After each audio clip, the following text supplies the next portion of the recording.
But first, let me begin by clarifying the purpose of nonviolent communication.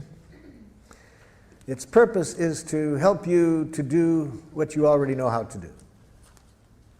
Now, why do we need to learn something today that you already know how to do? Because sometimes we forget to do this. We forget because we've been educated to forget. Now, what is it that I'm talking about that we already know how to do? The purpose of this process is to help us to connect in a way that makes natural giving possible. Natural giving possible. What do I mean by natural giving? Let me do you a song to make it clear what I mean by natural giving.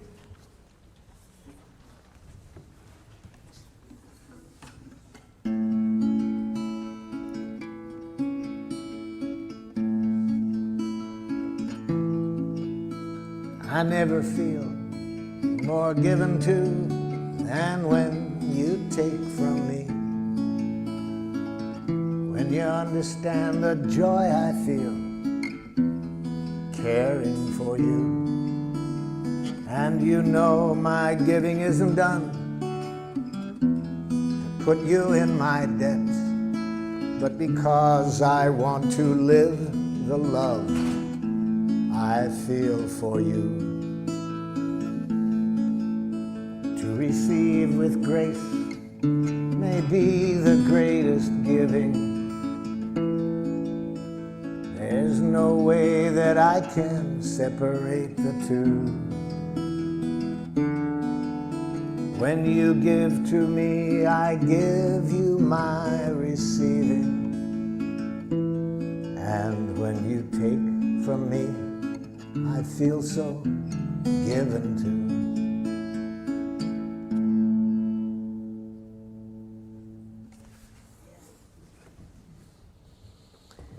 You all know that giving. You know how to do it. And that's what I'm interested in. Remembering to stay with that quality of giving, moment by moment in any connection. But we also all know that it's easy to lose it. It's easy to lose that connection, so that instead of enjoying that quality of giving, which is possible every moment in every contact we have, in spite of how precious that is, we forget. And instead of playing the game that that song is about, which I call Making Life Wonderful, it's the most fun game I've ever heard. Instead, much of the time we play another game called Who's Right? Have you ever played that game? See. It's a game where everybody loses. So isn't this amazing that we all know about this quality of giving that the song was about? It's possible every moment. We find that the richest thing to do, and much of our life we end up playing Who's Right? Now, the game of Who's Right involves two of the most devious things human beings have ever come upon. One, punishment. See, because if you're wrong in the game of Who's Right, then you deserve to suffer. Can you imagine a more diabolical concept to educate people? So, if you haven't already abstained from punishment, I'm sure by the end of the day that will no longer be a part of your consciousness. No more punishment. You won't do it in your families. We'll get rid of it with criminals. It just makes things more violent. We'll find other ways to deal with other nations besides punishment. No more punishment. No more reward. It's the same game. See, it's part of the game of Who's Right. If you're right, then you get rewarded. If you're wrong, you get punished. No more. No more. It's created enough violence on the planet. No more guilt induction. See? No more shame. No more concepts of duty and obligation. Just what the song is about. Natural giving. So how did we get off target? We got off target, according to Walter Wink, a theologian who writes in his book, The Powers That Be. We got off target about 5,000 years ago. We got off target because we started to get some wild thinking. Wild thinking that human beings are innately evil. And when you believe that human beings are innately evil, then if things aren't going as we would like, what's the corrective process? The corrective process is penitence, you see. When people are evil, you think that the way to bring about change when people are behaving in a way you don't like is to make people hate themselves for what they're doing. So for these political reasons and theological reasons, we started to develop a language that I call jackal language. It's a language that cuts us off from life and makes it very easy to be violent. Very easy to be violent. In fact, in that book I mentioned, Wink says that domination cultures, one of the things you have to educate people is to make violence enjoyable, you see. And we've done a good job of that. We make violence enjoyable in our culture. For the 2 hours a night from 7 to 9 when children are watching television the most, in 75% of the programs they watch, the hero either kills somebody or beats them up, you see. And when does this happen? At the climax of the program. We've been educated for quite a while to make violence enjoyable. So even though I think what that song was about is what is really closer to our nature, this natural giving, we've been educated to make violence enjoyable, and educated in a way we can even be violent to our children. So what is jackal language like? See, jackal language, as I've mentioned, is a language of moralistic judgments. You think in terms of who's right, who's wrong, who's good, who's bad. And when you mention change, yes, we want change at times. So how do you get change in the jackal system? Watch a parent try to bring about change in the child. This is a parent teaching a young child say one of the most important words in jackal. Say you're sorry. I'm sorry. You're not really sorry. I can see it. You're not really sorry. I'm sorry. Okay, I forgive you. Can you imagine a game like that? Can you imagine a parent responding to a child that way? And if a parent is going to do that to a child in their own family, what are they going to do to people from other cultures who behave in a way they don't appreciate? So of course you're going to have violence wherever you have this kind of thinking. In cultures that do not have this thinking, you don't see violence, you see. So that's how we got off target. Even though we could be playing the game, make life wonderful each moment, we have been educated for quite a while to play another game, who's right. So what are the parts of this game of who's right? I've just mentioned one of them. One part is moralistic judgments, learning how to go up to our head and think basically in terms of right and wrong, good and bad, normal, abnormal. I learned this game very well. I speak several dialects of jackal. I grew up in Detroit. We spoke a rather harsh dialect of jackal. We might call it Detroit jackal. For example, if I'm out driving and someone is driving in a way that I don't like, and again, I want to install change, you see, I roll down the window, idiot! Now, theoretically, the person is supposed to repent. I confess I was wrong, sir. I will change the error of my ways. It's a great theory. It didn't work. I've tried it more than once. It doesn't work. So I thought maybe it was that particular dialect of jackal. So I decided to get the more cultured use of jackal. So I went to the university and got a doctor's degree in professional jackal.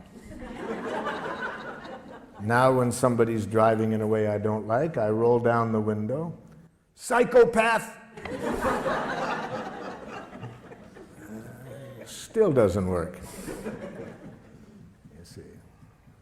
There's another part of this language of Jackal. Amtssprache. Amtssprache.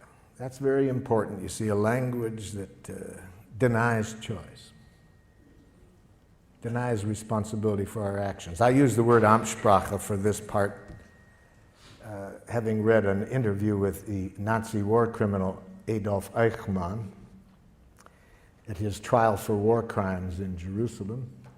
Eichmann was asked, was it hard to send tens of thousands of people to their death? And Eichmann answered candidly, he said, to tell you the truth, it was easy. Our language made it easy. That answer shocked his interviewer. And his interviewer said, what language? Eichmann said, in fact, my fellow Nazi officers and I, we had our own name for our language. We called it Amtssprache. Amt in German means office, and Sprache, language. I'd call that bureaucratic language. He was asked for some examples. Eichmann said, it's a language in which you deny responsibility for your actions. So if somebody asks you why you did it, you say, I had to. Then you don't feel so bad if you have to do it, you see. You're not responsible. But why did you have to, Jack? Superior's orders. Company policy. They made me do it. I couldn't do elsewise. Very dangerous language, Amtssprache. Very dangerous. We have giraffe schools.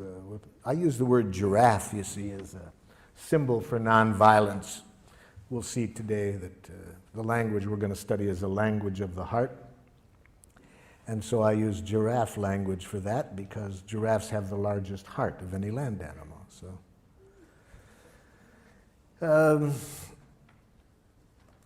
giraffe requires always being conscious of choice, you see. We never do anything that we don't choose to do. But I was teaching giraffe to a group of parents and teachers in one community, and we have giraffe schools throughout the world. We have 5 in Israel, 4 in Palestine, some in Serbia, and so forth. And in giraffe schools, of course, we want to make sure that certainly that the teachers and parents never use Amtssprache. One of the most dangerous languages in the world. To teach a child you have to do something. So I was saying this one time in St. Louis, Missouri, to a group of parents and teachers, and a mother got very upset. She said, but there are some things you have to do, whether you like to do it or not. It's our job as parents to teach our children what they have to do. I mean, there's things I do every day that I hate to do, but there just are some things you have to do. Well, I said, could you give me an example? She said, well, easy, there's so many, let me think. Okay, like when I leave here tonight, I have to go home and cook. I hate to cook. I hate it with a passion, but I've done it every day for 20 years. Even when I've been sick. Well, I said, I'll be very happy today to show you another way of thinking, another language that I hope would open up happier possibilities for you. Well, I'm pleased to report she was a rapid giraffe student. She went home that very evening and announced to her family that she no longer wanted to cook. I got some feedback from her family. The feedback came 2 weeks later when I swung through that city again and was doing an evening workshop. And who shows up? Her 2 older sons. She had 4 sons. They came up at the beginning to introduce themselves. And I said, hey, I'm glad you guys came up here. I've been very curious what's going on in your family. Your mother's been calling me regularly, telling me about all the changes she made in her life since the training. And like, what happened that first night when she came home and announced that she no longer wanted to cook? The oldest son said to me, Marshall, I said to myself, thank God.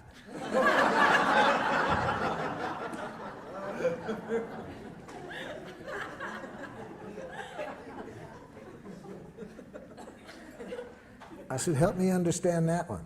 He said, I said to myself, now maybe she won't complain at every meal, you see. You see, natural giving, what I started the day off with that song, anything we do in life that isn't coming out of that energy, we pay for it and everybody else pays for it. Anything we do out of fear of punishment, if we don't, everybody pays for it. Anything we do for a reward, everybody pays for it. Everything we do to make people like us, everybody pays for it. Everything we do out of guilt, shame, duty, obligation, everybody pays for it. That isn't what we were designed for. We were designed to enjoy giving, to give from the heart.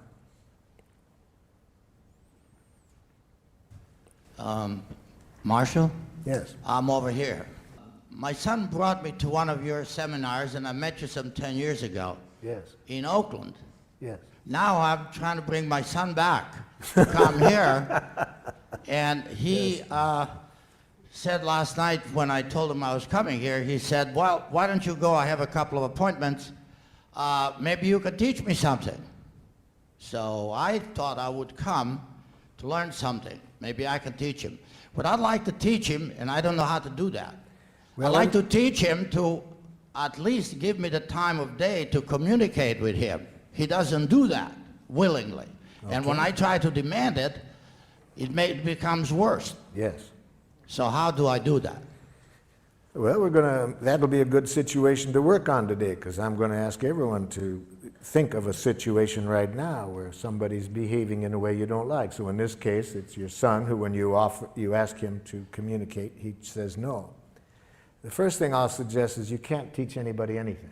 That's right. And to have that as an objective is itself to create problems. So, yeah. So let's change the objective. Let's never try to teach anybody anything or to change anybody. If that's your objective, you'll create resistance. So that'd be my first suggestion today. Never try to teach anybody anything or to change anybody. That clear? Yeah. Okay. So what do you do then? Give up? No. See, this is the thinking that's been shaped in us by Jackal. See, the game of who's right, win, lose. So then if we can't change and win, then the option we think of is to be a chump and lose, you see. We've been educated to think in those two ways, win, lose, right, wrong. No, I'll show you a way, another option. Okay, let's get into it. Let's give you a chance to practice it. Some of you have already thought of situations, such as somebody you want very much to communicate with, they say no. So, think of somebody at the moment who is behaving in a way that is not making life wonderful for you, and you'd like to get to the place that the song was about, where everybody's needs can get met and people are giving to one another from the heart, willingly, not out of coercion, you see. Let's see if we can show you a process to get there in this situation, to get everybody's needs met, and where people give willingly, not out of any coercion. So maybe you are living at home. Maybe you choose today to work on a child that you are living with at home who says horrible, horrible jackal things such as, no. Oh, you laugh. You try living with one for a while. Please brush your teeth. No. Maybe you are living at home with a jackal-speaking partner who says horrible jackal things such as, that hurts me when you say that. We'll see today that it's a violent act to say others make you feel as you do. See? To imply that others can make you feel hurt or angry. Maybe at work somebody's behaving in a way you don't like. They come late. They're not producing as well as you would like. Maybe your next door neighbor has been sexually molesting children. Whoever you want to pick, somebody who's behaving in a way you don't like. And you'd like to see how we would arrive at the objective of creating the quality of connection that will get everybody's needs met through natural giving. That's our objective. Okay? Now, open up your materials to the last page, second to the last page. At the top it says, expressing how we are and what we would like.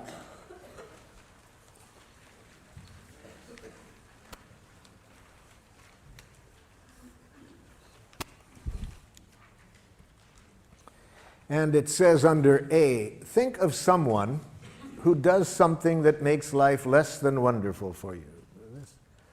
So this person that I'm asking you to think about, who's presently behaving in a way you're not crazy about, and what I'd like you to do is answer this question. Write here one thing that the person does that you don't like. We're going to work on one specific action that the person does that you don't like to get you familiar with the process today.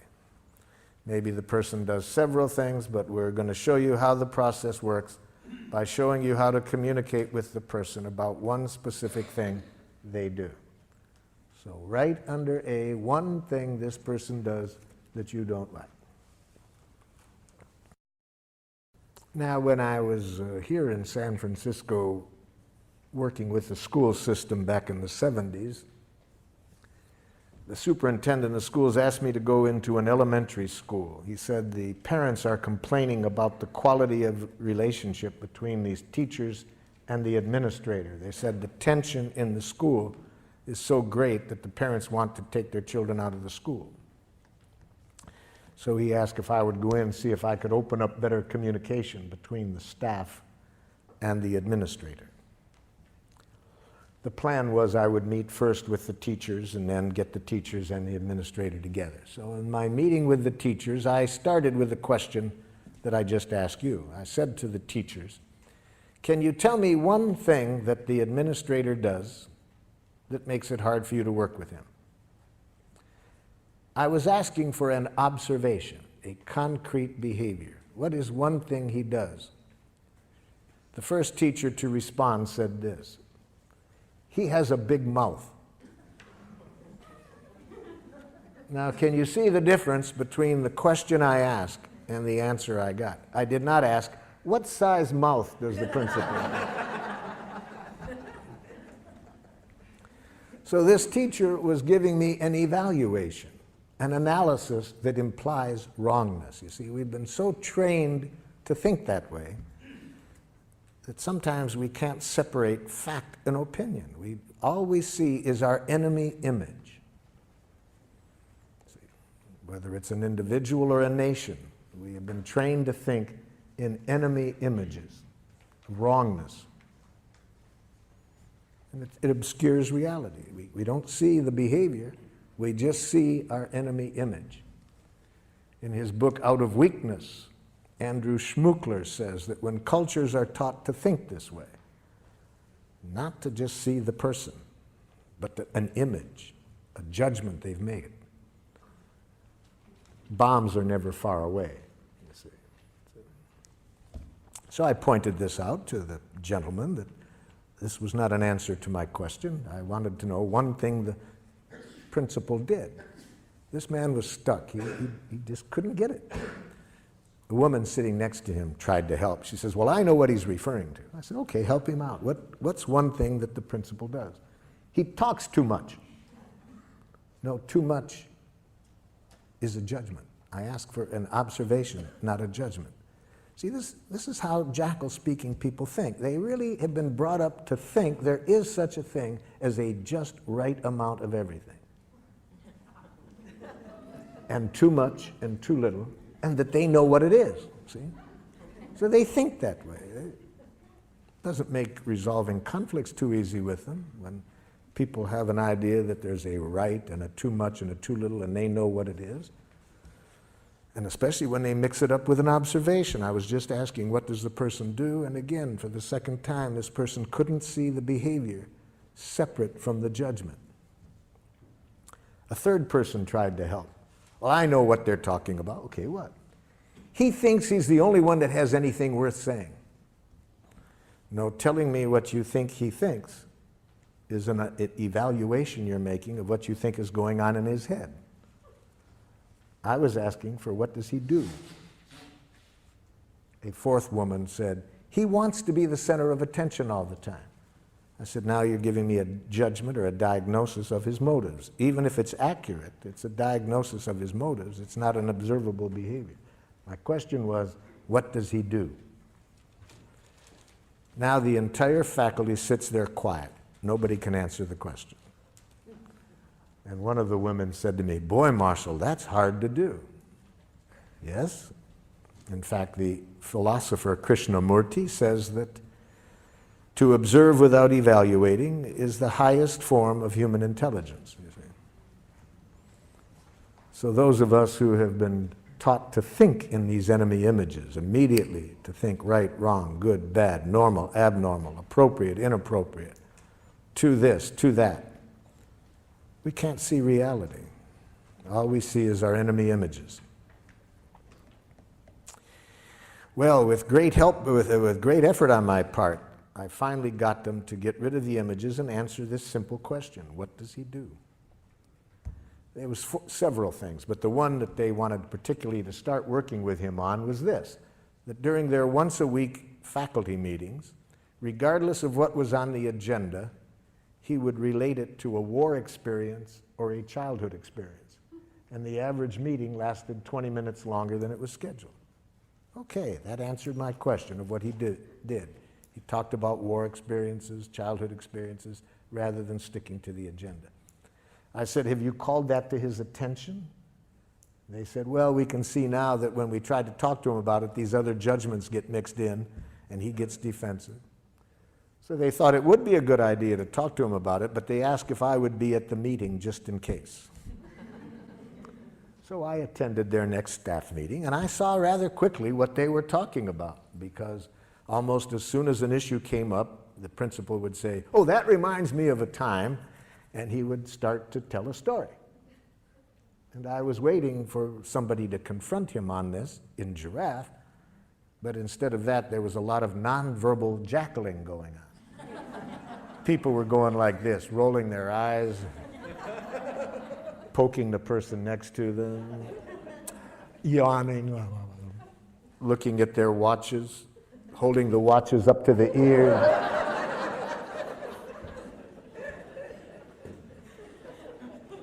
And I watched this scenario going on for a while, and I said, excuse me, but isn't somebody going to say something? Now there's a silence, and the man who spoke up in our first meeting, I could just see him getting his courage up, and he looks at the principal and says, Ed, you have a big mouth. So let's see if whether what you wrote down answered the question I asked. Is it an observable behavior, or did you mix in any evaluation? And my two friends here will help us to make this evaluation. This animal has been taught to, somewhat like a police dog, to sniff out narcotics. If there's any jackal mixed in, he will howl. If you answered the question, this animal will dance. So, sir, what did you write down? My dad blames my wife for my choices. He does what? My dad blames my wife for my choices. Yes, blames is a judgment. See, that's already putting evaluation into it. Dad, do you see yourself as blaming her? No, I see myself as calling attention to the facts. So see, Dad doesn't see that as blaming. No, I'm educating. Thank you, Dad. Yes, okay. So how do we say it? See, we need a direct quote. We need to give it, to make it an observable behavior, we need to say, my father says, what? All of his problems. You are responsible for all of his problems. Wait a minute. He says this to the wife. You are responsible for all of his problems. That's it. Yes, okay, that's a direct quote. That's what he says. That's giraffe language. You made a direct quote, okay? See, as soon as you have the word blame in your consciousness, it's going to change the whole energy with which you approach the person, because you're basically making a judgment of them as blaming, which everybody knows is wrong. You see. Yes? I have the mic. Oh, excuse me. Lately, my son is not doing his history homework. Okay. My dad makes harsh judgments and insulting remarks. Oh my God, you've killed my poor jackal.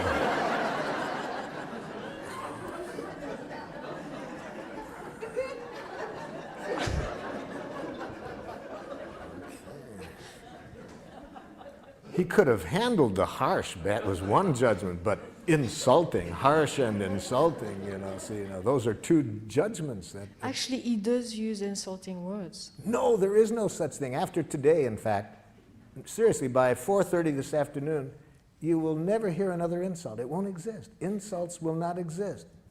I'm going to show you to use some technology today that takes insults and criticism out of the waves, airwaves. So that no matter what your father says, you can never hear another harsh statement or another insult, because we're going to show you today how to use this technology.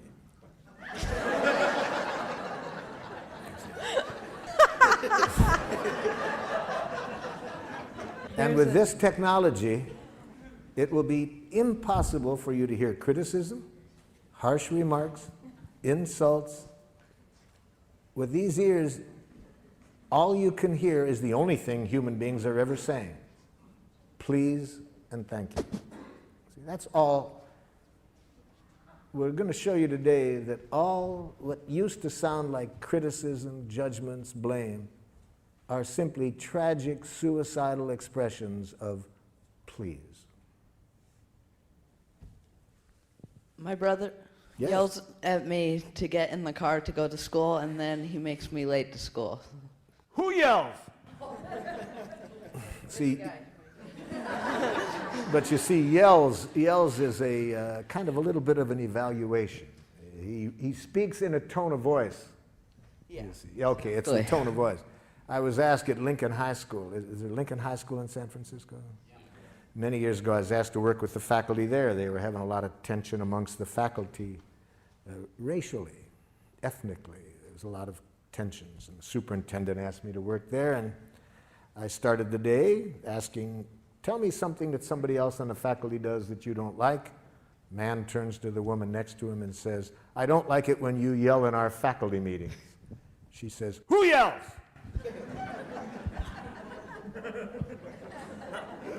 Now, she was from a different culture than this man. See, what was yelling in her culture was quite different. And about 10 minutes later, when she started to yell at him by her own definition, I saw a difference, So raises the voice when he's asking you to get ready for school. Yes. Or just kind of gets angry at me to get in the Now, car. gets angry, that's maybe accurate, but it's a diagnosis. We don't know whether he's angry. He might be scared that, you're going to miss school. It might sound to you like angry. Maybe it is, maybe it isn't. But raises the voice, has smoke coming out of his ears. That you can see, you see. That's observable. Yes? Fifth grader Jesse refuses to do his seat work. Ow! Refuses is a diagnosis. Maybe an accurate diagnosis, but it doesn't tell me what he does. He just says, no, I don't want to do it. Says, no, I don't want to do it. That's the behavior.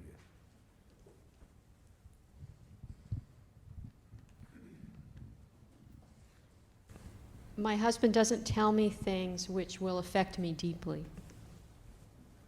Okay. It's the first jackal husband I've ever heard of. This is a new experience for me today. A student in my class incessantly talks loud, won't stay seated, or keep his hands to himself. I hear about 3 judgments in there. Let's go over it slowly, because I hear 3 diagnoses. Say it again, so we'll hear the 3 diagnoses. Incessantly talks loud. Loud is your interpretation. Louder than you would like. If you want to say it, put it that way. Louder than I would like. Won't stay seated. Won't is a diagnosis. Doesn't stay in his seat after I've told him to. He might in the future. We don't know whether he will or not. So that's a diagnosis. Doesn't at the moment. Doesn't when I ask him to stay in his seat. And does not keep his hands to himself. And does not keep his hands to himself. Mm-hmm. Okay. Since coming to the introductory presentation on Tuesday night, I've been very aware of hearing evaluations Yes. in myself and especially in other people. And so I started to wonder, are all of those violent communications, or would there be a way that some of those are, according to this model, nonviolent? I would say that any evaluation of others that implies wrongness is a tragic expression of an unmet need. Tragic in the sense, for two reasons. First, it decreases the likelihood that we will get what we want. Even if we don't say it out loud, even if we think it, if we are even thinking that what somebody else does is wrong, it decreases the likelihood that we will get what we want. And second, it increases the likelihood of violence. So what could be more tragic than that, than expressing ourselves in a way that gets in the way of our getting what we want and increases violence? So anything that we want to say that implies wrongness on the part of the other person, I'm suggesting, is a tragic, suicidal expression of an unmet need. Say the need. Learn a need consciousness, which is what we're going to get to now, you see. That's how we evaluate in nonviolent communication. We evaluate from the heart. We make judgments, but we make need-serving judgments. We judge whether what people are doing is meeting needs or not. We don't moralistically judge the person for what they did. We judge whether it's serving life or not, because needs are our direct connection with life. They're the life that's going, needs are the life-seeking expression within us. So we evaluate with reference to that. And that requires two kinds of literacy, feelings and needs. So let's be sure that we are all speaking the same language when I use the term feelings and needs. So under B, it says, imagine that you are talking directly to the person and express how you feel when the person acts in the way described above. And use this form. Again, we're talking to the other person, we're telling them now what they did, and we say, when you do this, I feel how? How do you feel when the person does what you wrote down under A? Write that down.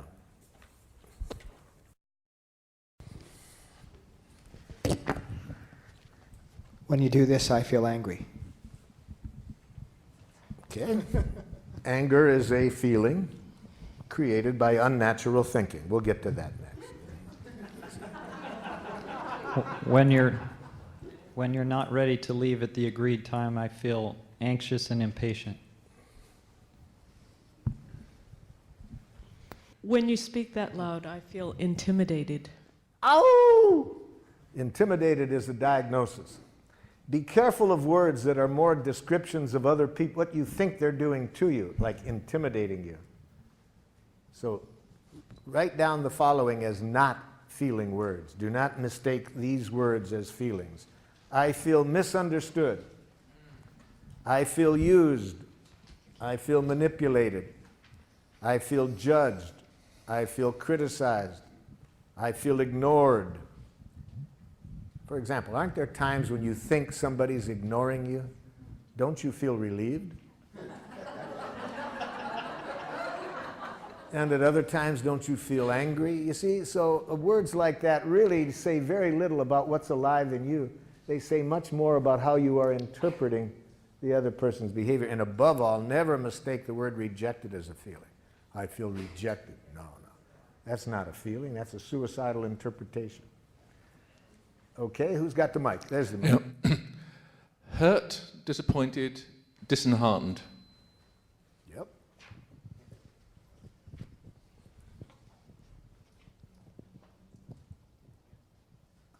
Feel angry and betrayed. Angry, yes. Oh, for betrayed. Betrayed is one of those words like intimidated, ignored, misinterpreted, used, manipulated. It's more a diagnosis of the other person than a feeling. What about contracted? Contracted? If you mean tense and like that, okay, if it's that. When you call me up and speaking loudly tell me you're going to cut off funding, I feel angry and scared. Mm-hmm. When you leave the dishes in the sink, I feel powerless over my environment and time, which feels frustrating and scary. When you start talking loudly in the middle of my sentence, I feel hurt because I think you are not listening to me. Yeah, the feeling is great, but you're going to lose it when you follow the word feel with the word because I think. Anytime you're thinking, your chance of getting what you need is greatly decreased. Especially when you follow the word think with the word you. Then I think you not only won't get heard, I predict a defensive, aggressive reaction. So it's going to be hard for people to care about your feelings when you follow that with a diagnosis that implies wrongness. But we'll get to that next, because we're going to see next that when after the feelings, there's two places we don't go, and one is up to our head. See, we stay in the heart with feelings. We don't go up to the head. We stay in the heart and connect with needs. But we'll get to that, yeah. If we want to use nonviolent communication, we want to be sure that we do not use the feeling in a violent way, because feelings can either connect us at the heart or they can contribute to more division and violence. So we certainly do not want to ever express our feelings in this way. I feel as I do because you. Okay? We never want to express our feelings this way. You make me feel. Now that will be a hard habit to get away from, because in a jackal culture, feelings are very instrumental to using guilt as a way of manipulating people. The way to manipulate people is if you can convince them that they make you feel as you do, then they should feel guilty and change, you see. So it's another form of this violent game. So, for example, if you are a parent and you want to use feelings in a violent way rather than a connecting way, you would express it this way. It really hurts me when you don't clean up your room. Okay? Or, you make me angry when you say that.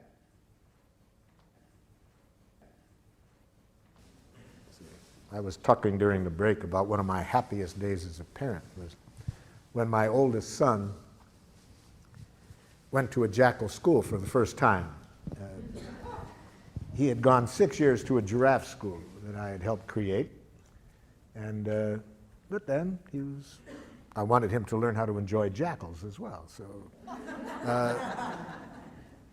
and in giraffe schools, we also want to be aware that the children are not always going to be in this setting, so we want them to learn how to stay with their own values regardless of which structure they're in, you see.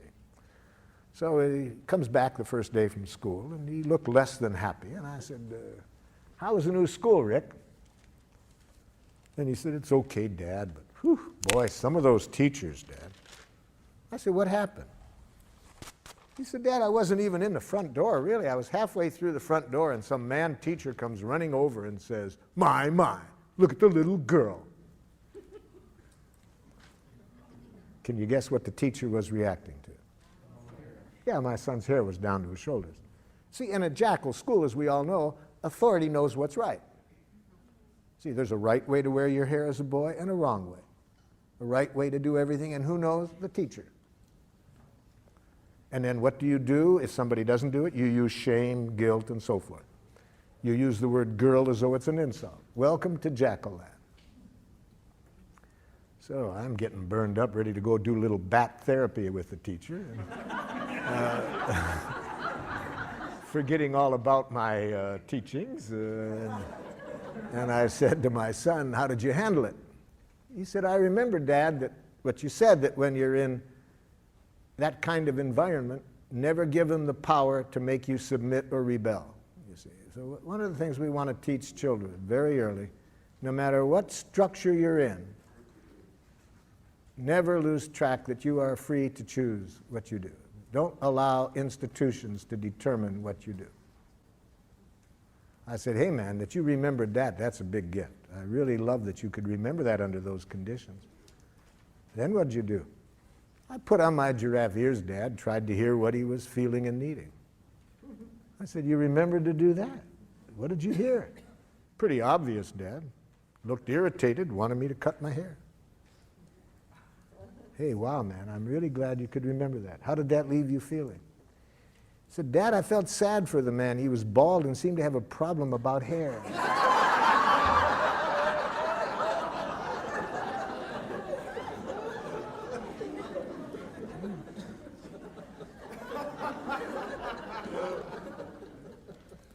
So we want children, the same thing we want to teach adults. Institutions can't make you do anything. Other people can't make you do anything. No human being has ever done anything they didn't choose to do. A Palestinian in the village of Hebron disagreed with me one time. He said, I don't agree with you, Marshal, that we only choose to do. Where was my choice 2 days ago? A soldier puts a gun at my head and says, take off your clothes or I'll shoot you. Where was my choice? I said, seems pretty obvious to me. You had a choice of whether to take off your clothes or not. He laughed. He said, okay, I got your point. I chose not to take off my clothes. That soldier knew I didn't have a gun. He was doing this to dishonor me. I chose to risk my life to protect my honor. Okay, so I'm not saying we always like the choices we have, but nobody can make us do anything we don't choose to do. So I said, apparently the soldier also chose not to shoot you, or else he was a very poor shot. My children taught me this about nobody does anything they don't choose to do. From the time they were 2 years old, they educated me that I couldn't make them do anything. All I could do is make them wish they had. And then they taught me another lesson, that any time I would do that, they would make me wish I hadn't made them wish they had. They taught me that violence creates violence, you see.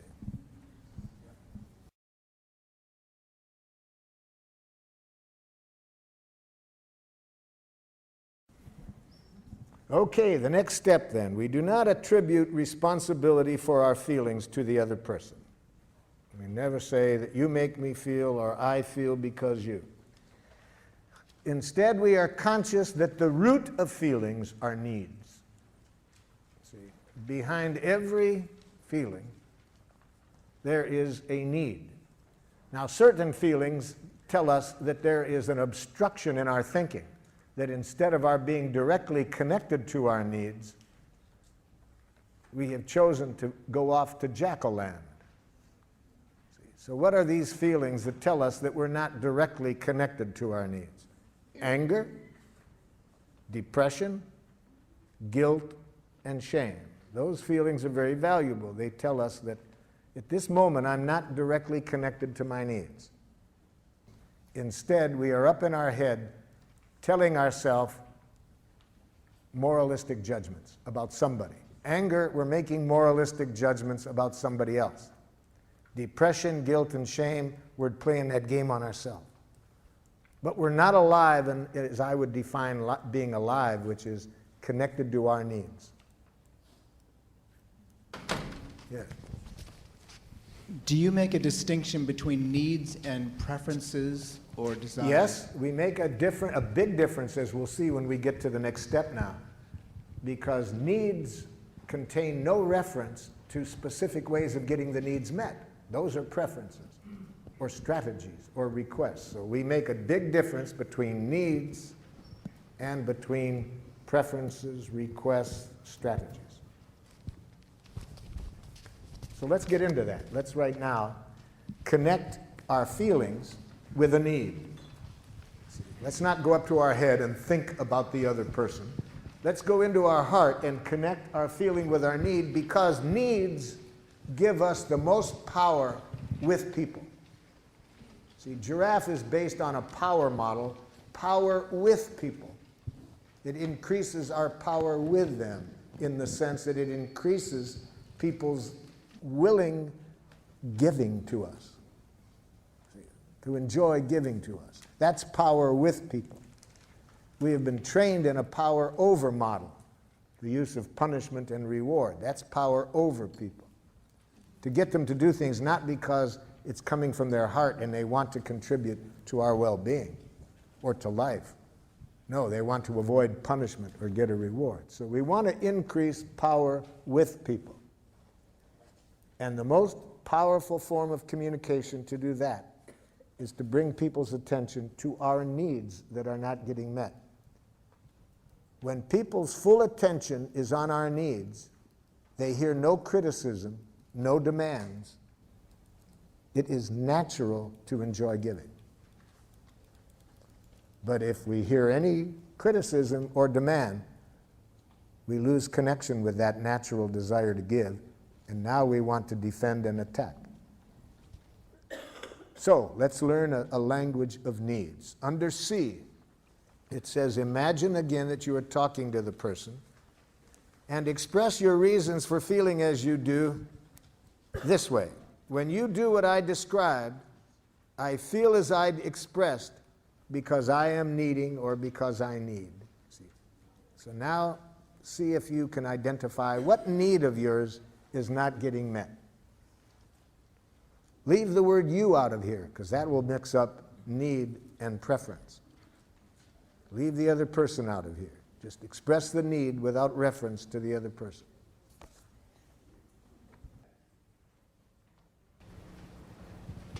All needs are universal. Every human being in the world has the same needs. So you can look at what you said and see whether this applies. You see. So what you wrote down is a true need. Every other human being in the world has that need. We're all created out of the same energy. So we really see this at the level of needs. All human beings have the same needs. What differs immensely is the strategies that we have been educated in for meeting the needs. Different cultures educate people to meet the needs in a different way, but the needs are the same. Who wants to check theirs out? Okay. To know that you are responsible and honest. That, notice, brought the other person in there. I have a need to know that you are responsible and honest. How do we express the need without bringing the other person in there? See. Now, we can bring it in one way. I have a need for your happiness, for your protection. We can say that. See, but not the way you're saying it. Yes? I need to be seen and heard as who I truly am. I have a need to be seen and heard as who I truly am. Okay? Now, I have an impulse to qualify that and to say free. To be free. I have a need to be. The last word in that sentence is who I truly am, free. I have a need, who I truly am, to be free. Yes, that's a need we all have. The important thing will come out when we get to a request, because that's a request that only you can meet. Other people can't do that. They can't meet that need. So if you don't know how to meet it for yourself, for freedom, you won't have that need met. I'm feeling a bit frustrated because I'm noticing that everything is a strategy. In other words, mine is a need for an aesthetic environment. But underneath that, there is a need for serenity. And my serenity doesn't come from the environment. So this entire request, starting at A, is a strategy to get something called serenity. Okay, that's a need then. I have a need for certain peace, but isn't there a need in there for certain aesthetics that will... Right, but it crumbles the house of cards for me of wanting the sink not filled with dirty dishes. Help me understand that. Why wouldn't if you have a need for serenity... But serenity doesn't come from a clean sink. Okay, then we haven't got the right need then.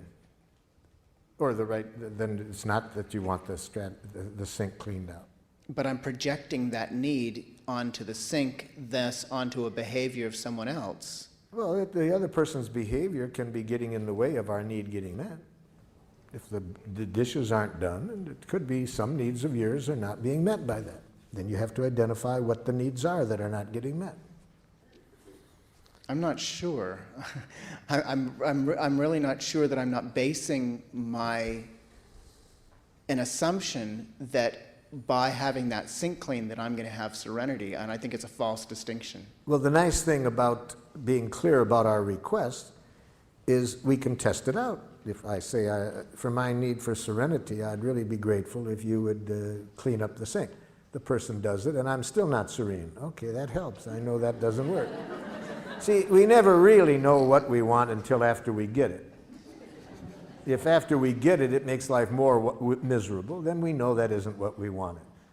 If it makes life more wonderful, then we know that is what, a strategy that will meet our need. That's what makes life fun. We never know what we want until after we get it. That's why Paul Tillich, the theologian, says that Christianity requires the willingness to sin courageously. You ask for what you want, hoping to meet your needs. You get it, it makes life worse. Okay, now I've learned that isn't what I want. Wouldn't it be boring to know what is wrong?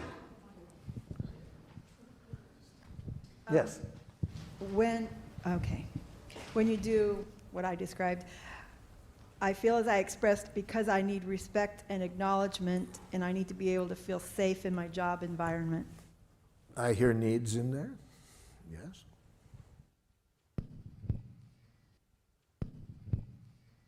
When you do what I described, I feel as I expressed because I need to express my desire and need without it hurting you. No. Now we No? got a bunch of stuff Oh, in there. shoot. If you want to avoid hurting other people, the only way I can offer you to do that is to become a nice, dead person. Yeah. Because if other people have jackal ears, they can get hurt if you have heartburn. So would I just cut off that second half? Just, I need to express my desire and need? Yes, and then what you want to say to yourself, and I want to learn to enjoy your pain. Ooh. Which Whoa, is, we're going to show you enjoy. after lunch how to enjoy the other person's pain. Ooh, that sounds... It's one of the most loving things you can do, you see. If you, as I will define it, obviously I don't mean in a sadistic way. Yes. So I have a couple I'm working on. One of them is because I have a need for predictability in I have a in need my for daily schedule. predictability, okay. And the other one would be because I have a need for privacy. Yeah.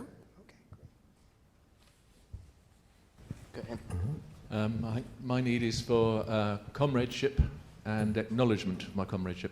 Mm-hmm. Mm-hmm.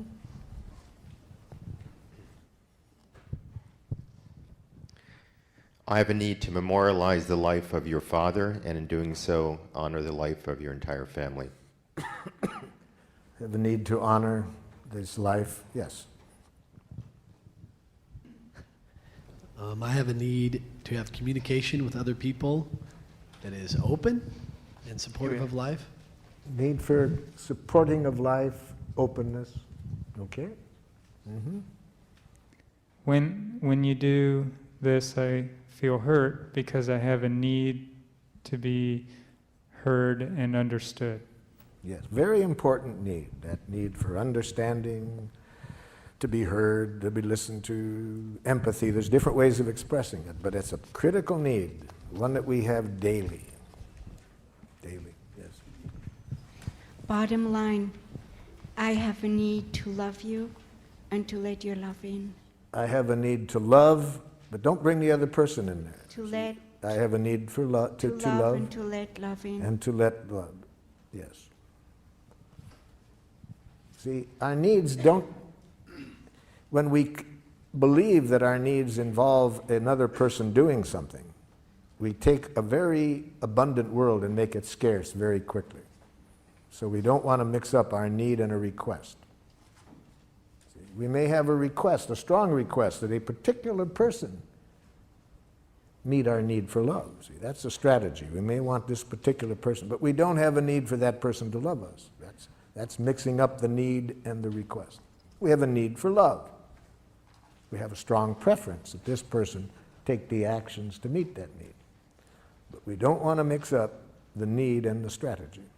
Okay, let's take one more and then we'll go. We've got to move on. Yes. Yeah, I'm confused if this is a need or a strategy. Okay. I need to feel loved. Ah, loved is a very important word. I need love, yes. But now, That word love is so important that we got to get real clear what we mean about it when we use it as a giraffe. See, watch what happens when a giraffe and a jackal get together on this love. See, watch this jackal ask a very dangerous question. But notice that the giraffe is too smart ever to answer this question. Watch. Do you love me? Jackal, before I can answer your question honestly, I need to get some important things clear. Are you using the word love as a feeling? Well, of course. Okay, well, I needed to get that clear. So you mean, am I feeling certain warm, cuddly, tender feelings toward you? Yes. Okay, I needed to get this clear, because see, we giraffes do not use the word love as a feeling. It's much too important to us to get it confused with a feeling. It's a need for us. But since you use it as a feeling, okay, I'm glad to know that. So would you please then, now that I know that, would you ask the question again? Do you love me? When?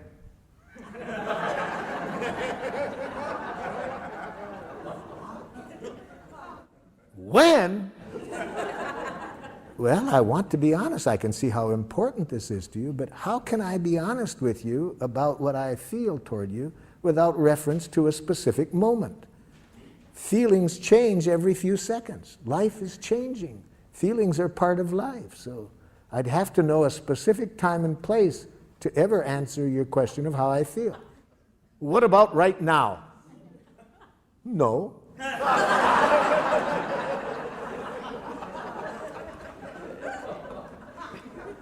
But try me again in a few moments.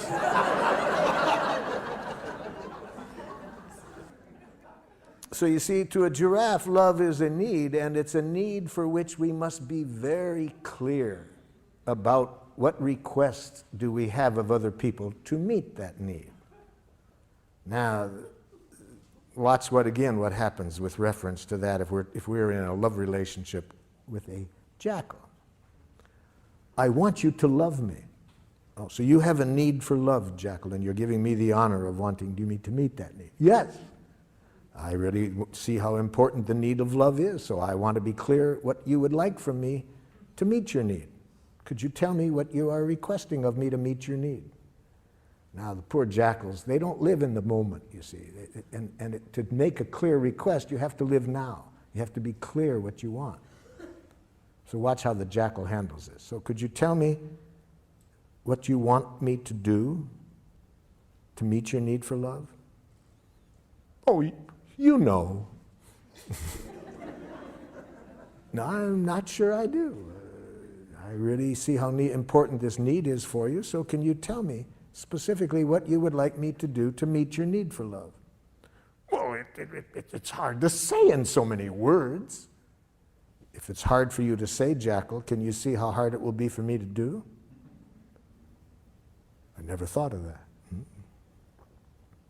So what would you like me to do to meet your need for love?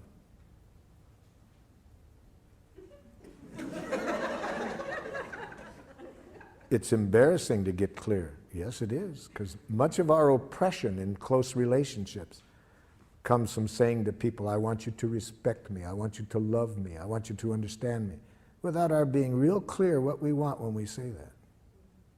So what are you wanting, jackal, when you say you want me to love you? I want you to guess what I want before I even know what it is.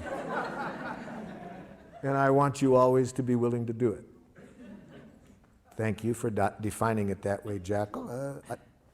Would you please find someone else to meet your need for love?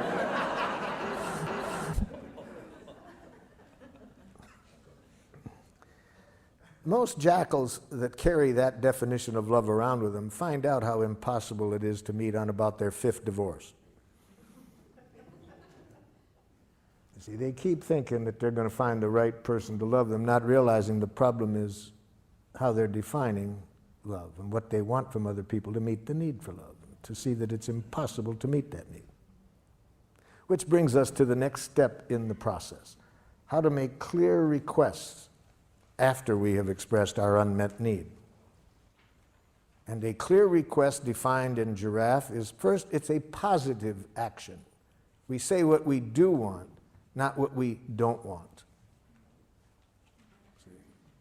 So a woman gave me a very good example of what happens when you say what you don't want. In a workshop, she said, "You've really helped me understand what happened recently, Marshall. I said to my husband, I don't want you spending so much time at work. And then I got furious with him when he signed up for a golf tournament."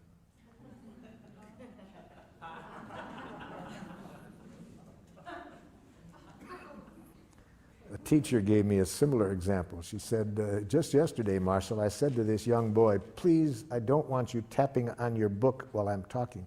So he started to tap on his desk. Saying what we don't want doesn't make clear what we do want. But worse than that, if we frame our objectives in getting rid of something, it leads to violence very often. It makes violence seem attractive when we try to get rid of something. For example, I was working with some teachers in a school in Rockford, Illinois. Their observable behavior they wanted to work on is, on the average, every 3 months, 38 broken windows in the school. So we got down to the request. I said, "What do you want different from the students?" It's obvious, we don't want them breaking windows. So you're saying you don't want the children breaking windows? Yes. What should we do? Kill them.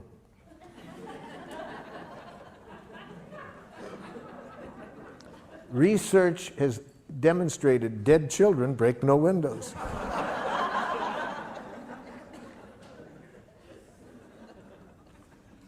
Almost any time we think of what we want to get rid of, it makes violence look attractive. And as stupid as that example was I just gave you, look in the newspaper on any given day and see how many world leaders are saying we're going to teach them not to, we're going to get them to stop. And they think violence is going to... See, it always makes violence seem attractive to...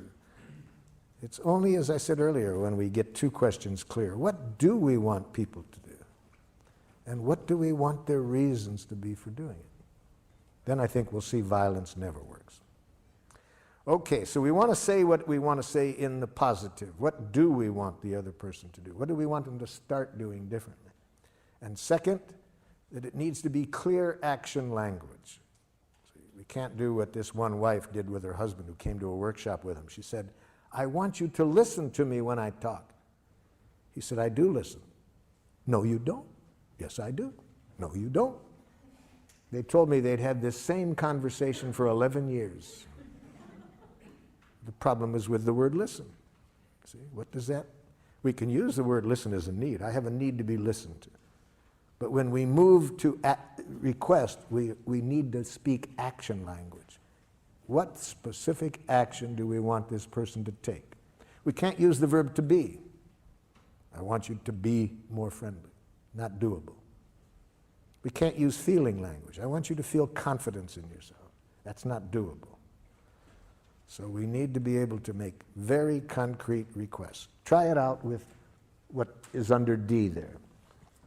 See, in relation to what the other person did and your feelings and needs in relation to the action, imagine you're talking directly to the person and express a request using this form. I would like you to. What do you want the person to do to meet your needs?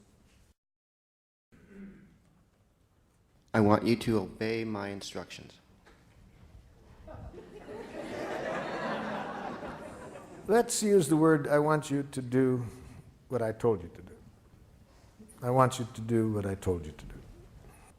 And if you were a giraffe, you would give that to the person with a little card that said, "But please do as I requested, only if you can do so with the joy of a little child feeding a hungry duck.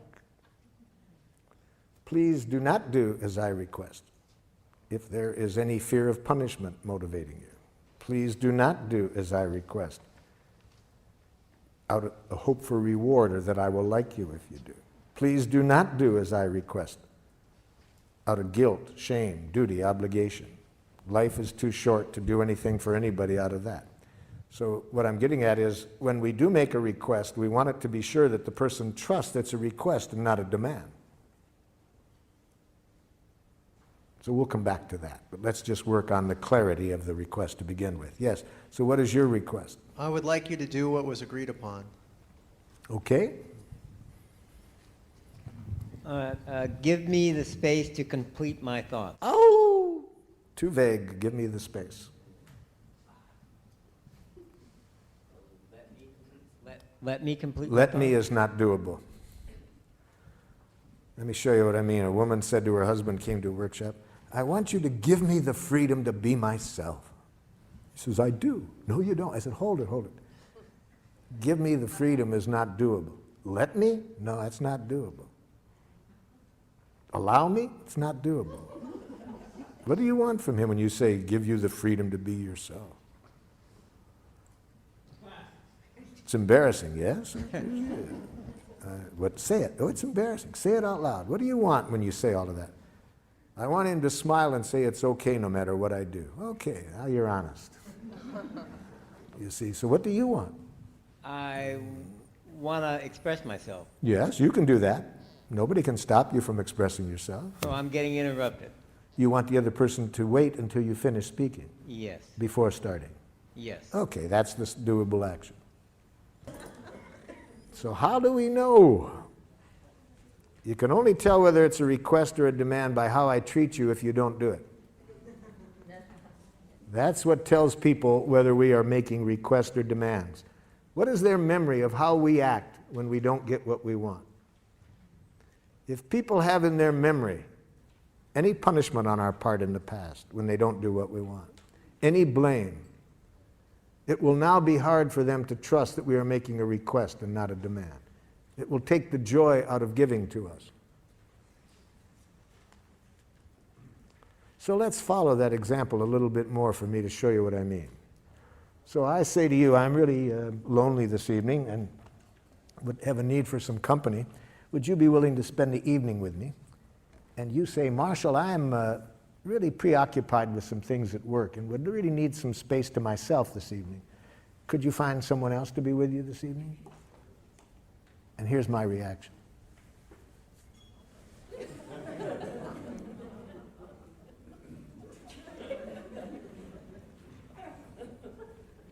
Two days later,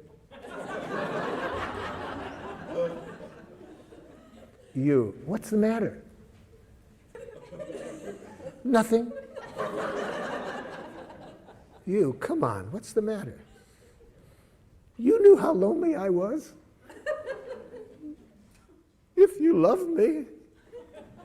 Now, was it a request or a demand? See, so we can't tell from how nicely it's asked. We need to see how the person treats us when we don't do what they want.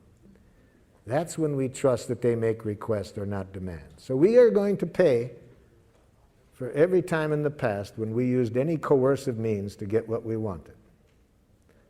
So now at least we don't want to pay for that anymore. We want to be sure that whenever we make a request, it is a request. Now that doesn't mean the other person will trust it, even if it is, because unfortunately, there's been so much coercion in our world that even if we are making a sincere request, the other person might hear a demand. I was working in one school system with a group of students that the school district labeled as socially and emotionally maladjusted. Now, from what you've learned today, was that a jackal school system or a giraffe school system? Yes. It sounds like in your example that the person was really disappointed or really let down. Not let down, that's a diagnosis. Okay. They're really Disappointed. Really hurt. Okay. So how could they have expressed that without being a demand, but not suppressing the fact that they're really disappointed? They could say, so you have a lot to do right now, and it would really meet your need to be by yourself. Yeah. And the kind of mood I'm in right now, I really trust that you would meet it better than anybody else I know. Is there some way that we could find to get your work done and still meet my need for connection tonight? That's what we call dogging for our needs. You see? That shows respect for the other person's needs. I'm not trying to use any guilt or manipulation, right? I'm just trying now to find a way to get everybody's needs met. Okay? So then so then if the person can't find replacement? If the person cannot think of somebody to replace them, it will not be a problem. It will only be a problem if I put on these ears and receive in what they said a rejection. You see, if I hear a rejection, that's the problem. It's not okay to say I'm disappointed? You can say I'm disappointed as long as you don't say you disappoint me. And as long as you don't stop after saying I'm disappointed. See, I'm disappointed. That's just another way of saying you disappointed me. I'm disappointed. We always have to end a feeling. At the very end of it is going to be a request. See? So we don't just say I'm disappointed. We have to take responsibility for asking for what we want. Given the other person has this other need, okay, what do you want then from them? Well, the jackal doesn't like that game. They don't like to have to be responsible for what they want. They'd rather say, well, if they love me, you see, if they were any kind of friend, I think it's only fair that they want to control by guilt, shame.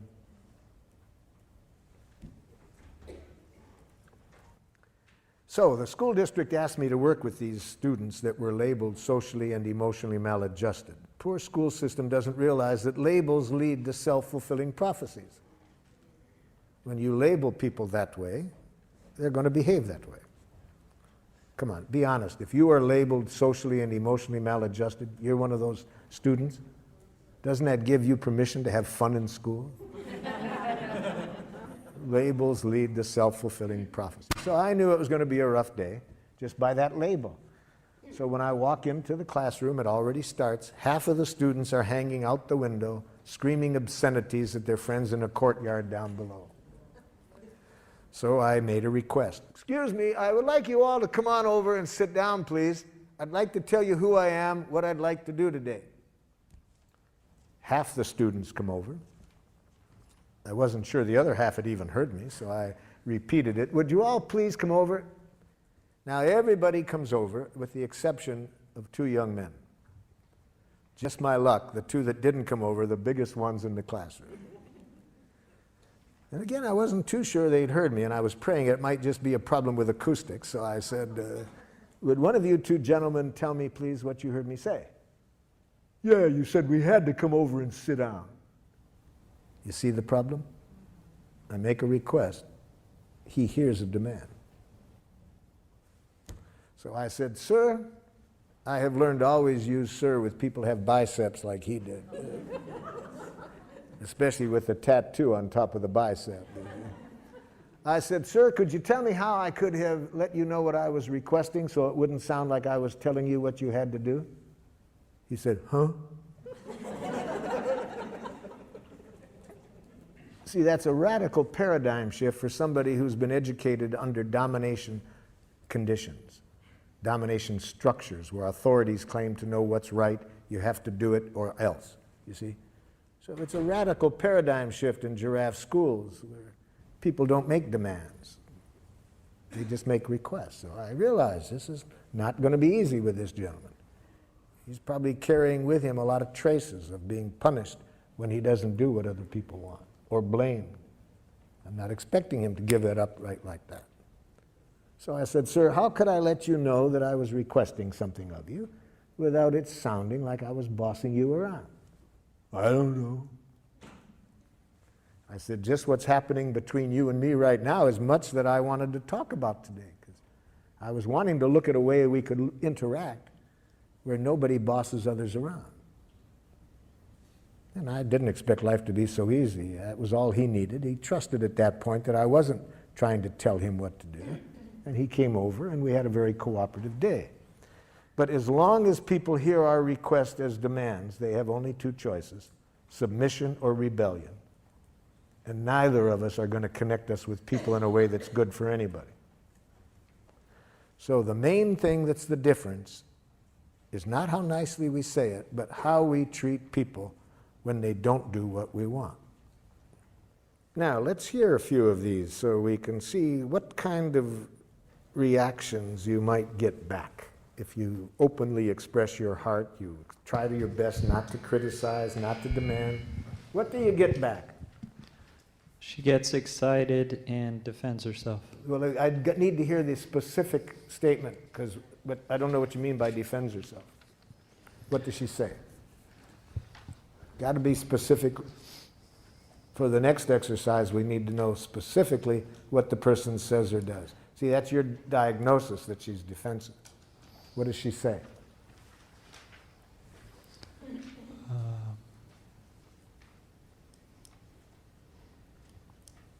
Sometimes things happen and I'm not ready to leave when we agreed. Well, sometimes things happen and I'm not ready to leave when I agree.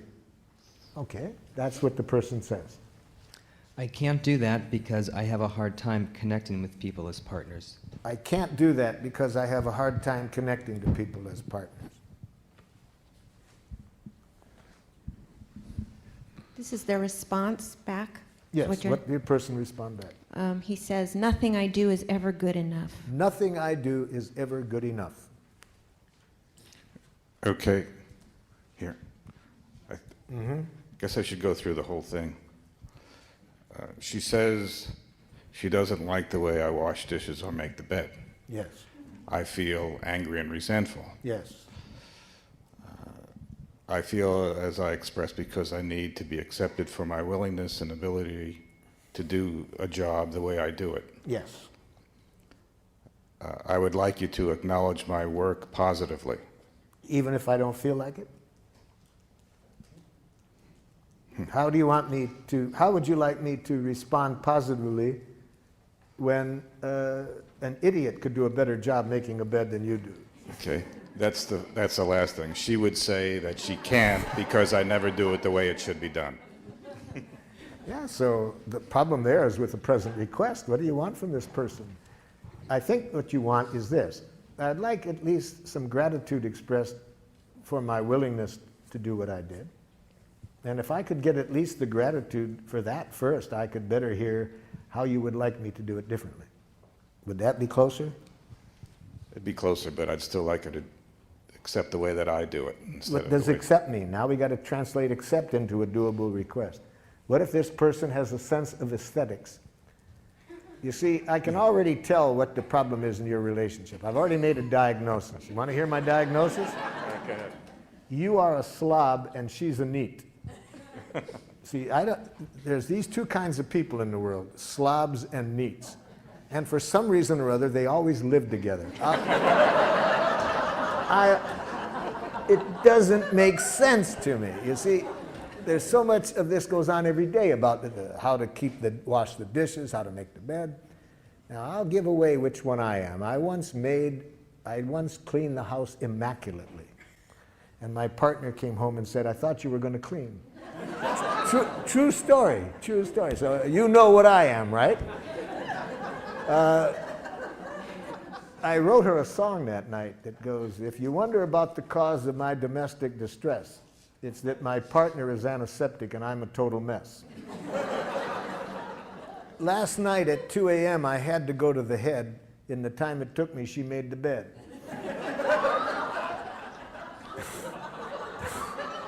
You know? So there are these slobs and neats, and they always get together. I have a plan for world peace. Put the slobs in one hemisphere, the neats in another. So how does that get back to needs? And now that you've diagnosed It has to do probably with this. And you have to say to the neat, I'd like you to agree that there can be different ways of doing things. Is that what you want? My solution was that I just don't do it anymore. Well, a typical slob solution, yes. I could have guessed that. Yeah. It worked.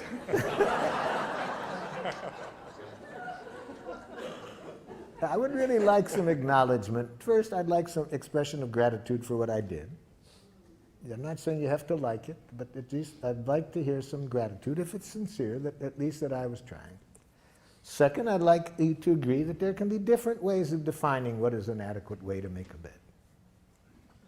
Then, if after you agree to that, if you could say, what your preference would be without using words that imply that it's right, your way. That would be a lot easier. Something like that.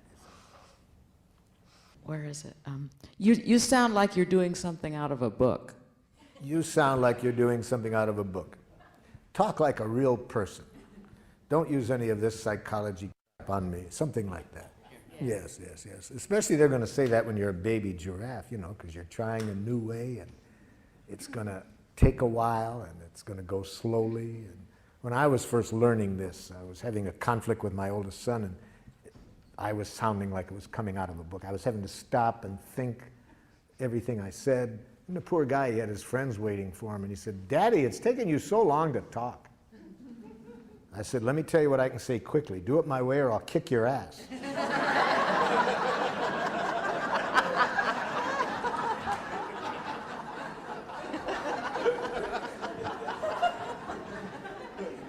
He said, "Take your time, Dad." Those who know me in my old jackal days are very patient with my sounding like I'm coming out of a book or...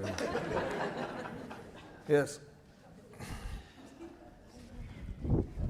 There's no value in changing who I am. I'm satisfied the way it is. Yes. There's no value in changing who I am. I'm satisfied the way I am. That we can already tell then this person heard a demand, you see. They're hearing a demand as though you're saying they're not okay the way they are. And that would be how I would bet a person would respond if they hear a demand. Different ways that people respond when they hear a demand. My preference is for how my youngest son once responded when he heard a demand. I said, "Would you please hang up your coat?" He said, "Who was your slave before I was born?" I see.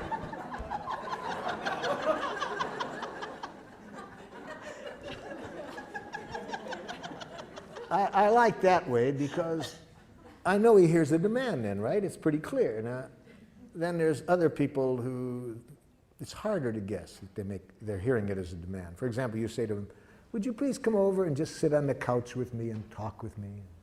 The person goes like this. Okay. Now, if you're smart, you'll say, "Oh no, stay away."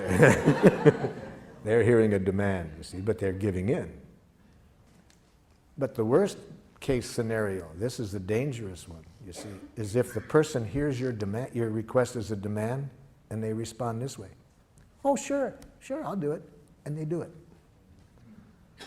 But they did it to buy your love. They did it because they were afraid that if they didn't, you wouldn't like them. Now, how will you find out? You'll find out eventually. You might find out like this one woman did who showed up at my door in 2 in the morning. 2 in the morning, my doorbell's ringing one morning. It's pouring rain outside. And this woman, not 8 months pregnant, crying. I said, come in. I sit her down in a chair. What's going on? I didn't know how she got there, but she told me that her mother had been in a workshop with me a month before, and she had just called her mother up to tell her about what happened, and the mother said, "Oh, there's a man in your town that you might want to go and talk to." So that's how this woman shows up in my door at 2 in the morning. Now, what was the problem? Earlier, she said, I just made a little request to my husband tonight, and he said, "Get out." We've been married 8 years. He's always been so loving, so kind. He's done everything I want, and now he says, "Get out." Already I knew what the problem was. He was a yes-saying jackal. He hears somebody he loves wants something, and he feels he has to do it to buy love, to prove that he's a loving person. And so how does she find this out? It took 8 years, but then she pays for it one night. And I know I was right. How do I know I was right? I got him out of bed. Why should I be up at 2 in the morning talking to his wife while he's sleeping? So I call him up and invite him over, and sure enough, you see, he was a yes-saying jackal. He just didn't know how to say no. So he had been giving in, for all these years, and then finally this night he snapped.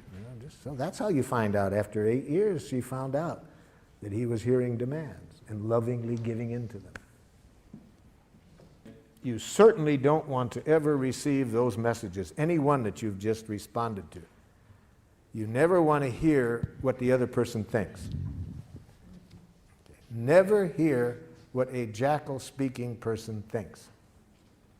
You'll live longer. So certainly after lunch, we're going to say, do not hear what the person thought. Whatever thoughts they expressed, never hear what a jackal-speaking person thinks, especially what they think about you. So we'll show you other options than that. We'll show you how never to hear a criticism. We'll show you all of that after lunch.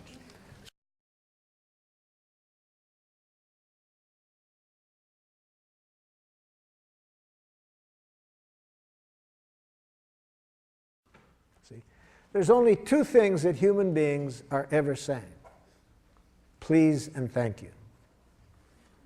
See, that's all human beings are ever saying. The only thing is, jackal-speaking people have learned to say please in a suicidal way. Think about that for a moment. What else are human beings ever saying except please? You're behaving in a way that isn't meeting my needs, or my needs are not getting met by something else. Would you please do this to meet my needs? We need to know how to say that well to survive in the world. When our needs are not getting met, we need to know how to say please in a way that makes it enjoyable for people to give it to us. All right, this morning we learned how to do that.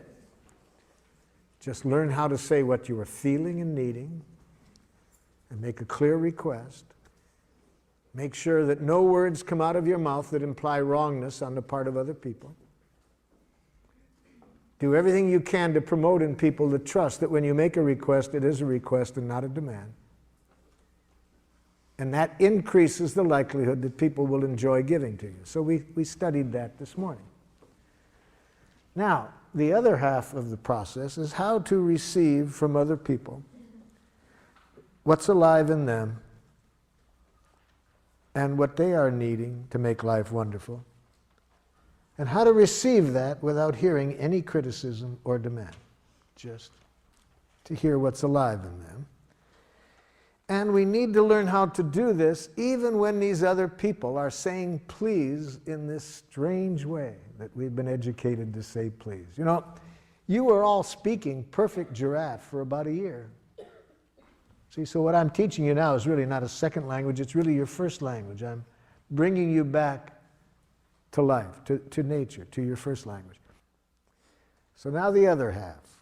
How do we respond to a jackal's please when a jackal is expressing the please this way? The problem with you is that you are too, see, that's please. That person's in pain. That person has a need that isn't getting met. And isn't it sad that they only know that way to ask for it? Isn't that tragic for this person? To be saying please in a way that almost guarantees you're not going to get what you want. Or if you do, it's going to be motivated by fear, guilt, or shame, and you're going to pay for it. How sad to be educated that way. And now, of course, it would be even sadder if when the person says please that way, you don't hear the please. You hear a criticism. And that's when we have war. See, somebody in pain does their best to express it. Person on the other end hears a criticism. So let me tell you what the person that you were working on this morning, all of the messages that I heard you relate, that what you predict they might say back, here is what I heard the person saying. I heard the person you're speaking with saying this back to you. I'm in pain. I have a need that isn't getting met. Okay? That's what the person was saying in the message that you wrote down. I'm in pain because a need of mine isn't getting met. Now hear that. Put on giraffe ears and say this back to the person. Are you feeling? And guess what that person is feeling when they say what they did. Because you are needing. and guess what their need is. So I'm asking you to go back to the message that you predicted you might get back. I'm wanting you to imagine the person actually says this to you, and now if you have giraffe ears on, here will be your reaction. Are you feeling? Guess they're feeling. Because you are needing, guess their need. With giraffe ears, all you can hear are feelings and needs. You can hear no criticism.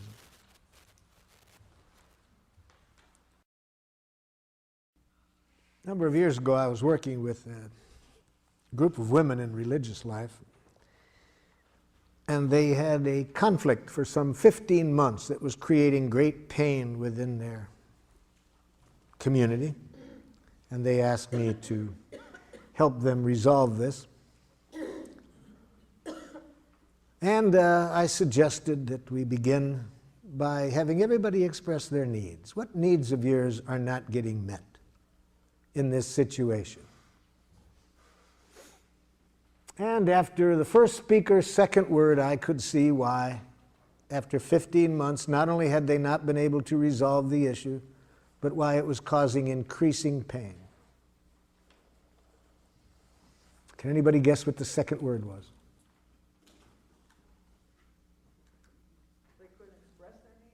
But what was the second word?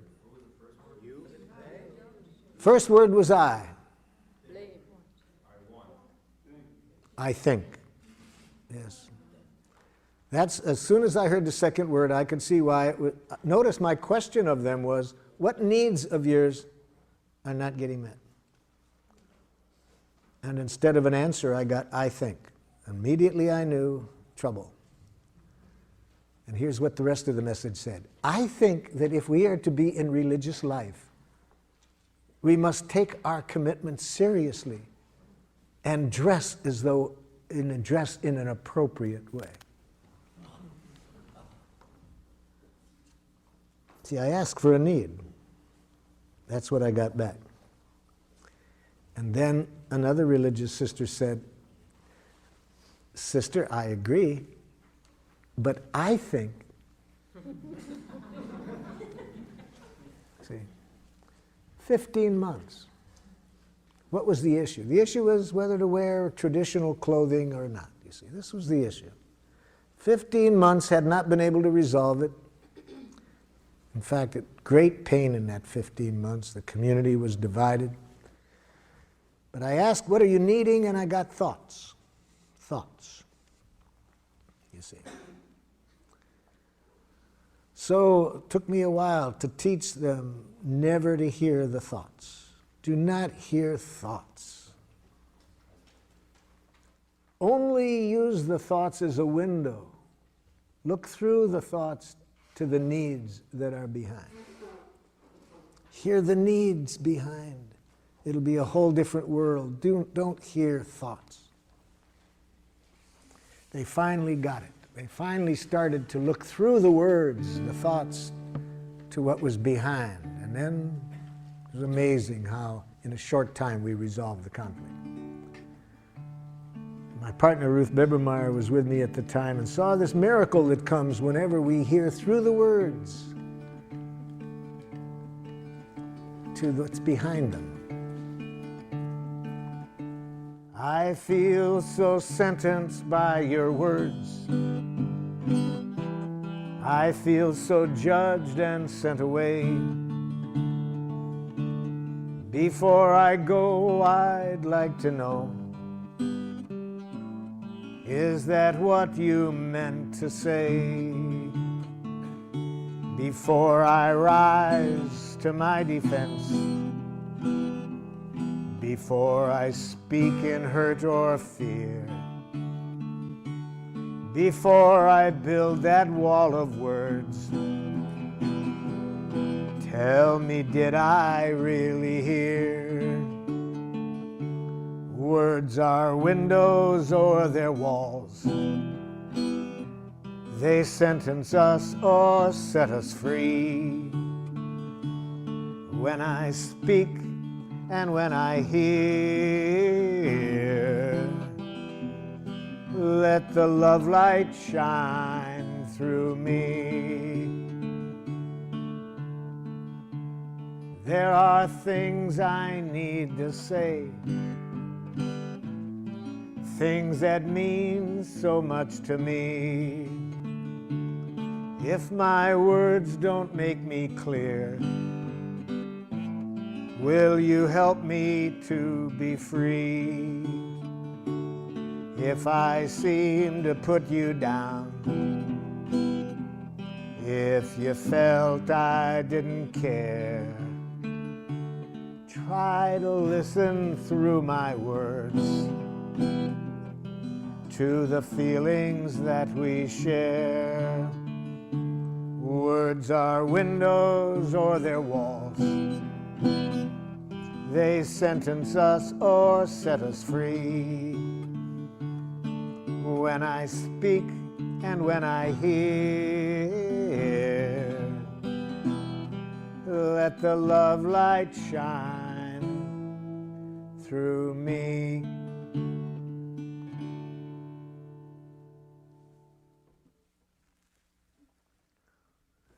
So, with your giraffe ears on, you hear the feelings behind the words. You hear the need. Every moment, we have feelings and needs. So we're hearing the truth. What's really alive in this person now? It's better for you to hear only that, because then you don't live in a world of criticism or judgments. You take away all power from other people to dehumanize you when you have giraffe ears on. You never have to worry about other people's reaction to what you say. You can be honest without fear, because you know I don't ever have to worry about how others respond. Only what ears I have on to respond to their response. But I can control that. I can't control how others respond. And if I'm going to worry about something I can't control, I'll become a nice, dead person. You see, I'll be afraid to reveal myself for fear. What if they say this? Well, who cares what they say? If you have giraffe ears on, it's a gift. All they're saying is, please, please. So let's hear the please behind the message that you hear. First read off the message, and then let's hear how you heard the feelings and needs behind it.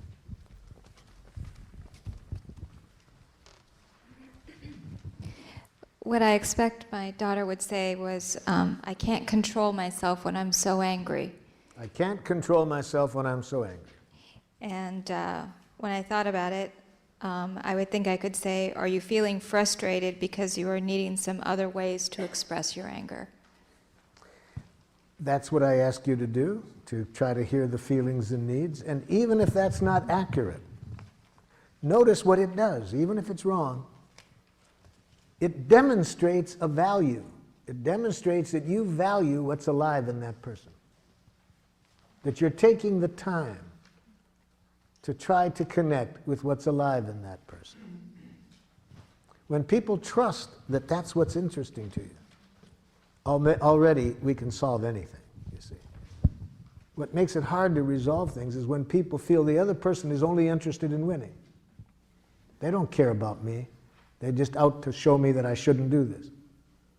But by just stopping and trying to connect, you've demonstrated a powerful value, that you value what's alive in her. Okay? Another one. Yes? Related to my son, are you feeling distressed, confused, because you are needing help?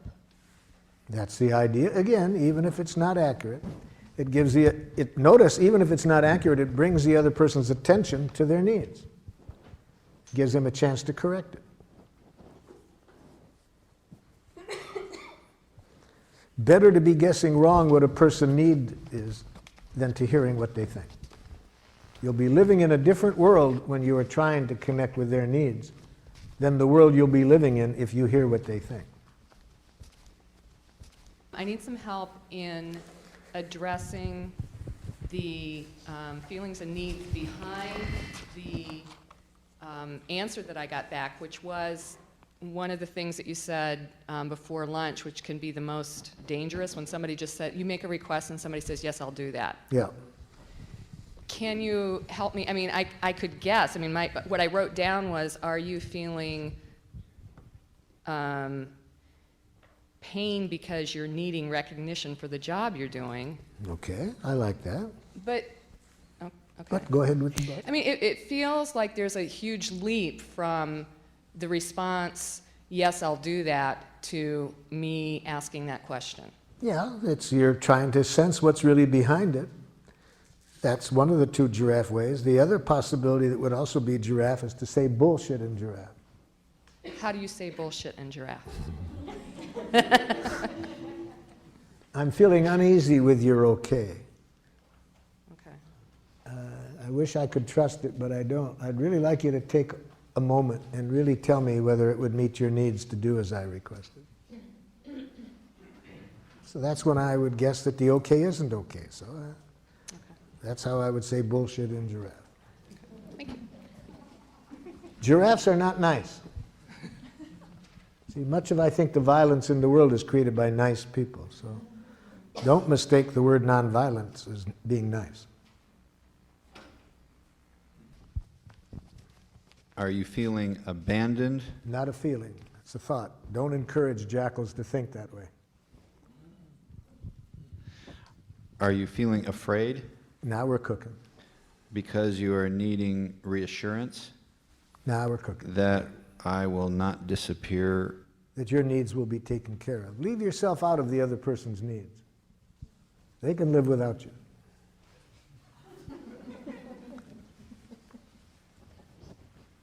All of their needs can be met without you.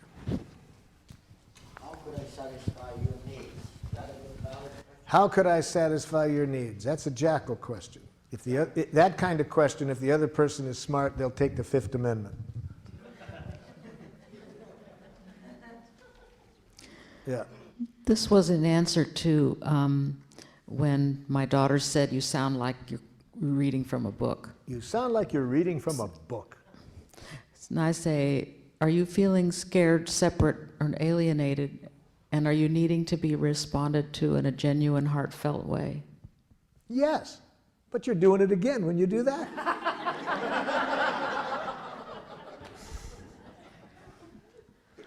So with such a jackal for a while, until you make clear to them why you're doing it, so they will have less distrust of it, you would do just as you said, but silently. Silently? Yes. See, don't think we have to do this out loud for it to be powerful. It can be powerful if we don't say a word, as long as where our attention is here, you see. So you might have heard just that, but maybe not have said it out loud. See? Yeah, see, that's all you can hear with the giraffe ears on. And you can hear that even if you're silent. You don't have to say out loud. You could just have heard that.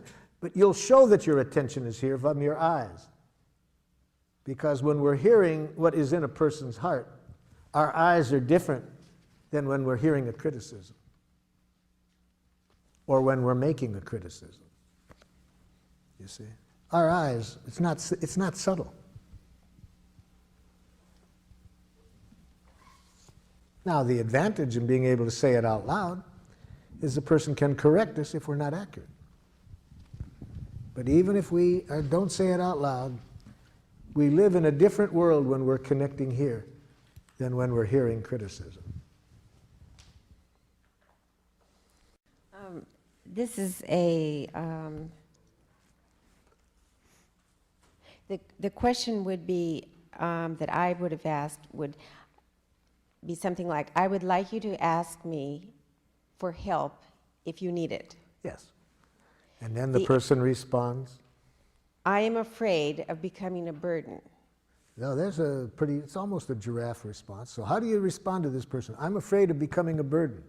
Now, if you're a jackal, you would say, no, you wouldn't be a burden. So if you're a jackal, you will try to reassure. See, jackals try to fix people in pain. They try to give reassurance. They try to make it better. They can't stand pain. They immediately make matters worse by trying to get rid of the pain. In the book, When Bad Things Happen to Good People, written by Rabbi Harold Kushner. He's talking about a very tragic time in his life when his oldest son is dying. And he said, what could be worse than watching my son die? What could be worse were the things that good people were telling me to make me feel better that made me feel worse. And what could be even more horrible than that? What they were doing, what they were saying that made me feel worse were exactly the things I had been saying to other people for 20 years in my role as a rabbi. See, he had been responding by trying to make it better.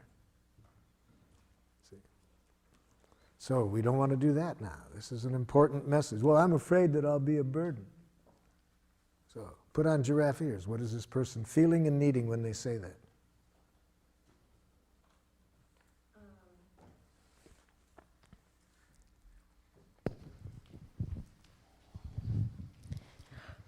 Are you feeling Afraid? They've already told you the feeling. That's easy. So the afraid. Are you? So you're feeling afraid because why? Why are they afraid? that you don't trust my offer to help? Now put that in a need. You need some reassurance. That I'll really be there? No. I need reassurance that if you're there, you're doing it for you and not for me. See, they want to be sure that if you're giving out of self-fullness, not selflessness. Now, what about if you're not 100%? Don't do it.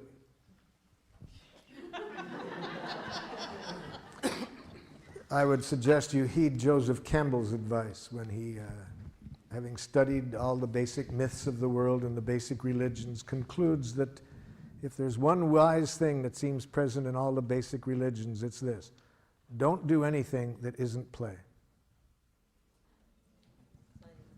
Yes, don't do anything that isn't play. And it'll be play if you're meeting your own needs. So don't do things for other people.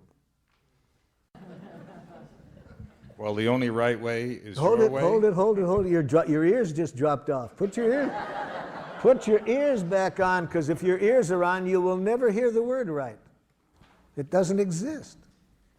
If you hear that word, it's going to be toxic. Never hear another person telling you what's right. It's not good for them, it's not good for you. Okay, so just hear feelings and needs.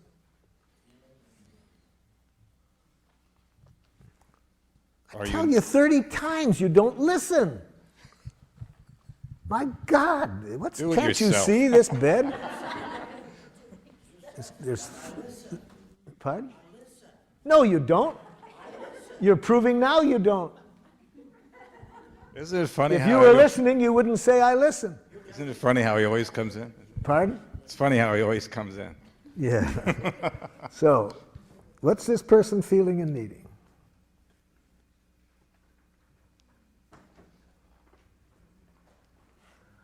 Let me help you out. You want me to help you out with this, Jack? Let me put on some giraffe ears here. So, Jackal, is it that it's frustrating when you have a certain sense of order and you'd really like to have that order maintained in the house?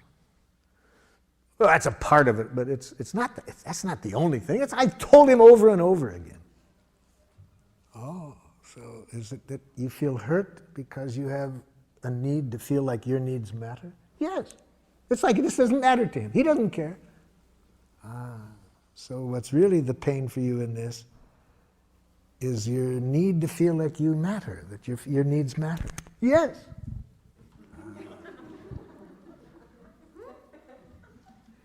So how do you feel when you hear the jackal say this?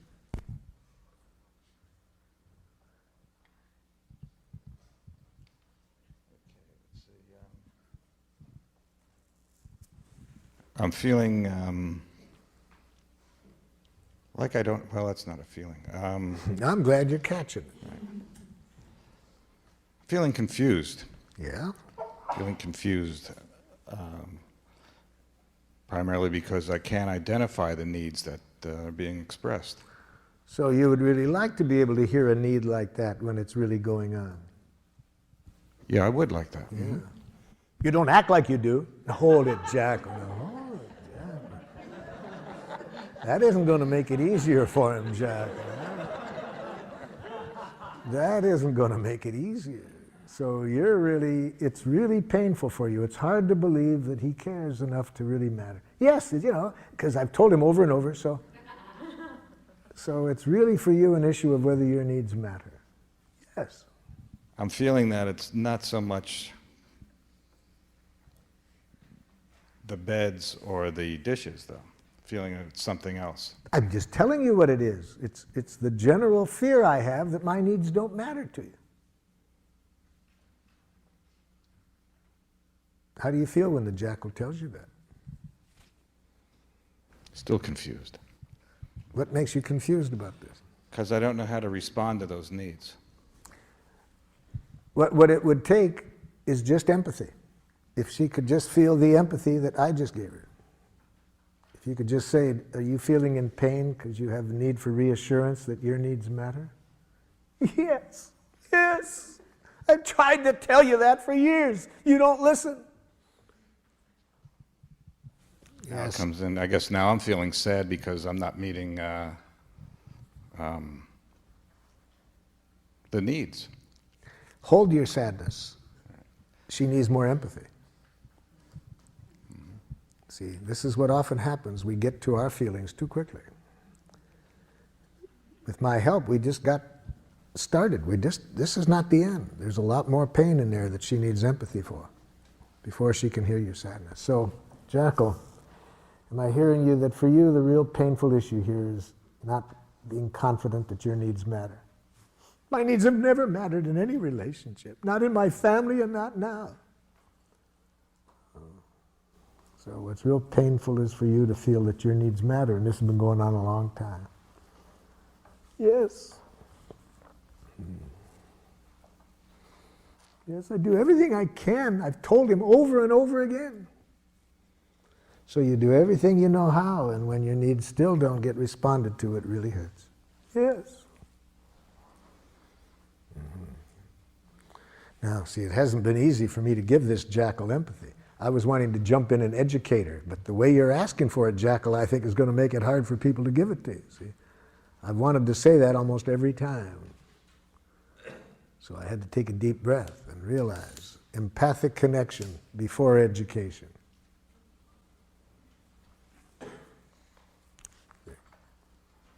Now is not the time to educate. That the way you're asking for it's going to make it pretty hard for somebody without super-powered giraffe ears to hear your needs.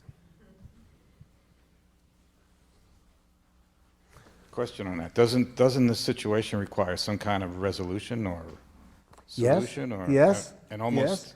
And the resolution, the solution will find us when the connection is there. Now, what connection? You see,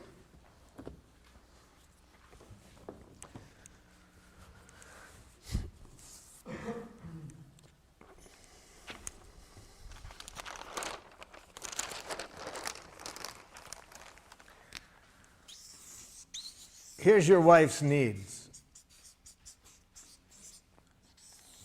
Here's your needs.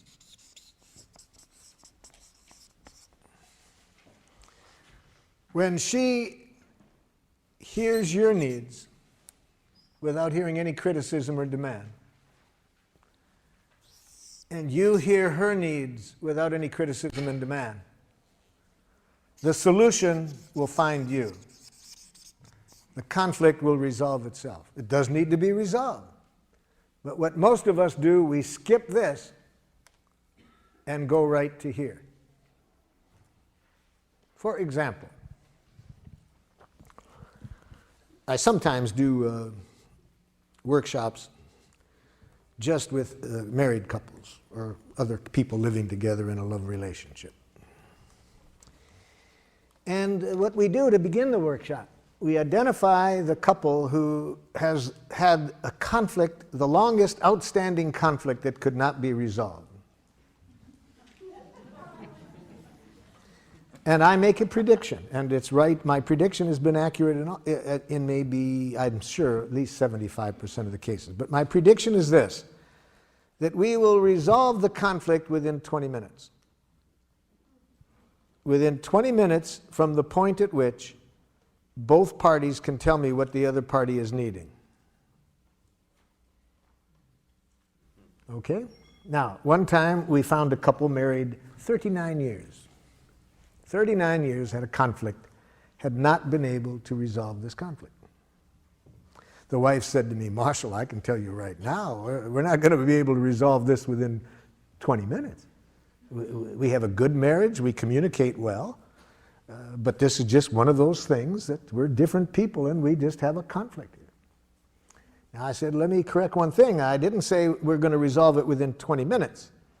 I said within 20 minutes from the point at which you can both tell me what the other party is needing. Oh, she said, Marshall, when you've been married 39 years and you've talked about something almost every day, I can tell you we understand each other. The problem isn't that. We're just two different people in this issue. Well, I said, I've been wrong before. I can sure be wrong this time, but let's see. We'll find out within 20 minutes. So first, tell me what his needs are in this situation. He doesn't want me to spend any money.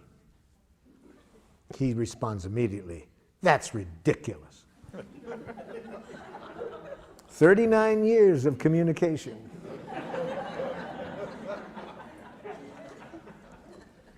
Now, first of all, doesn't want me to spend any money is not a need. See, needs and strategies need to be separated.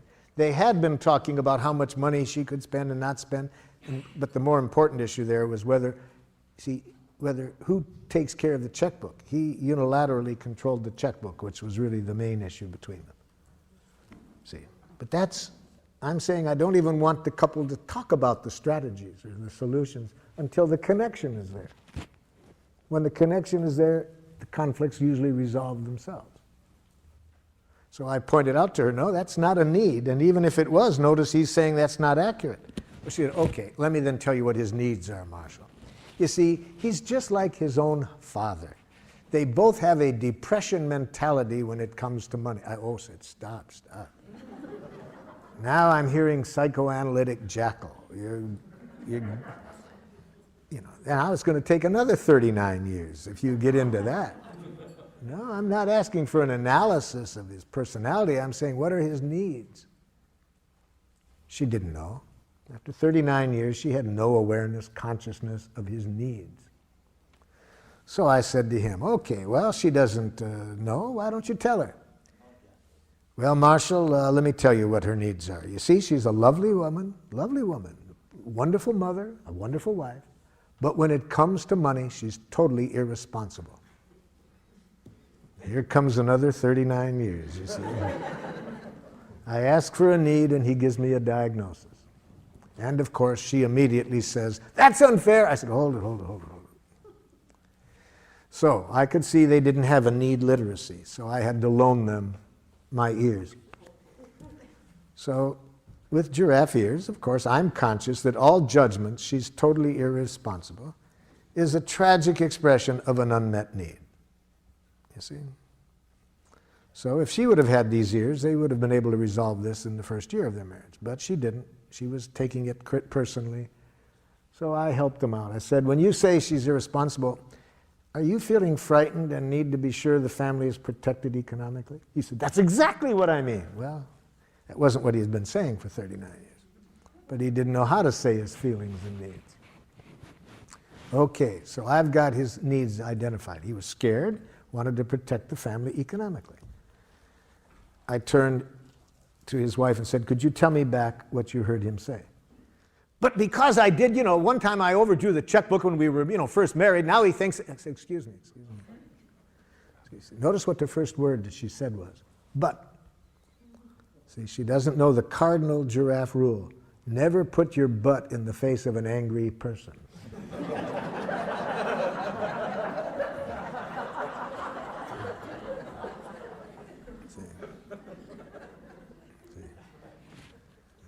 I said, what are his feelings and needs? But, no. What are his feelings and needs? Want me to repeat them? Yeah.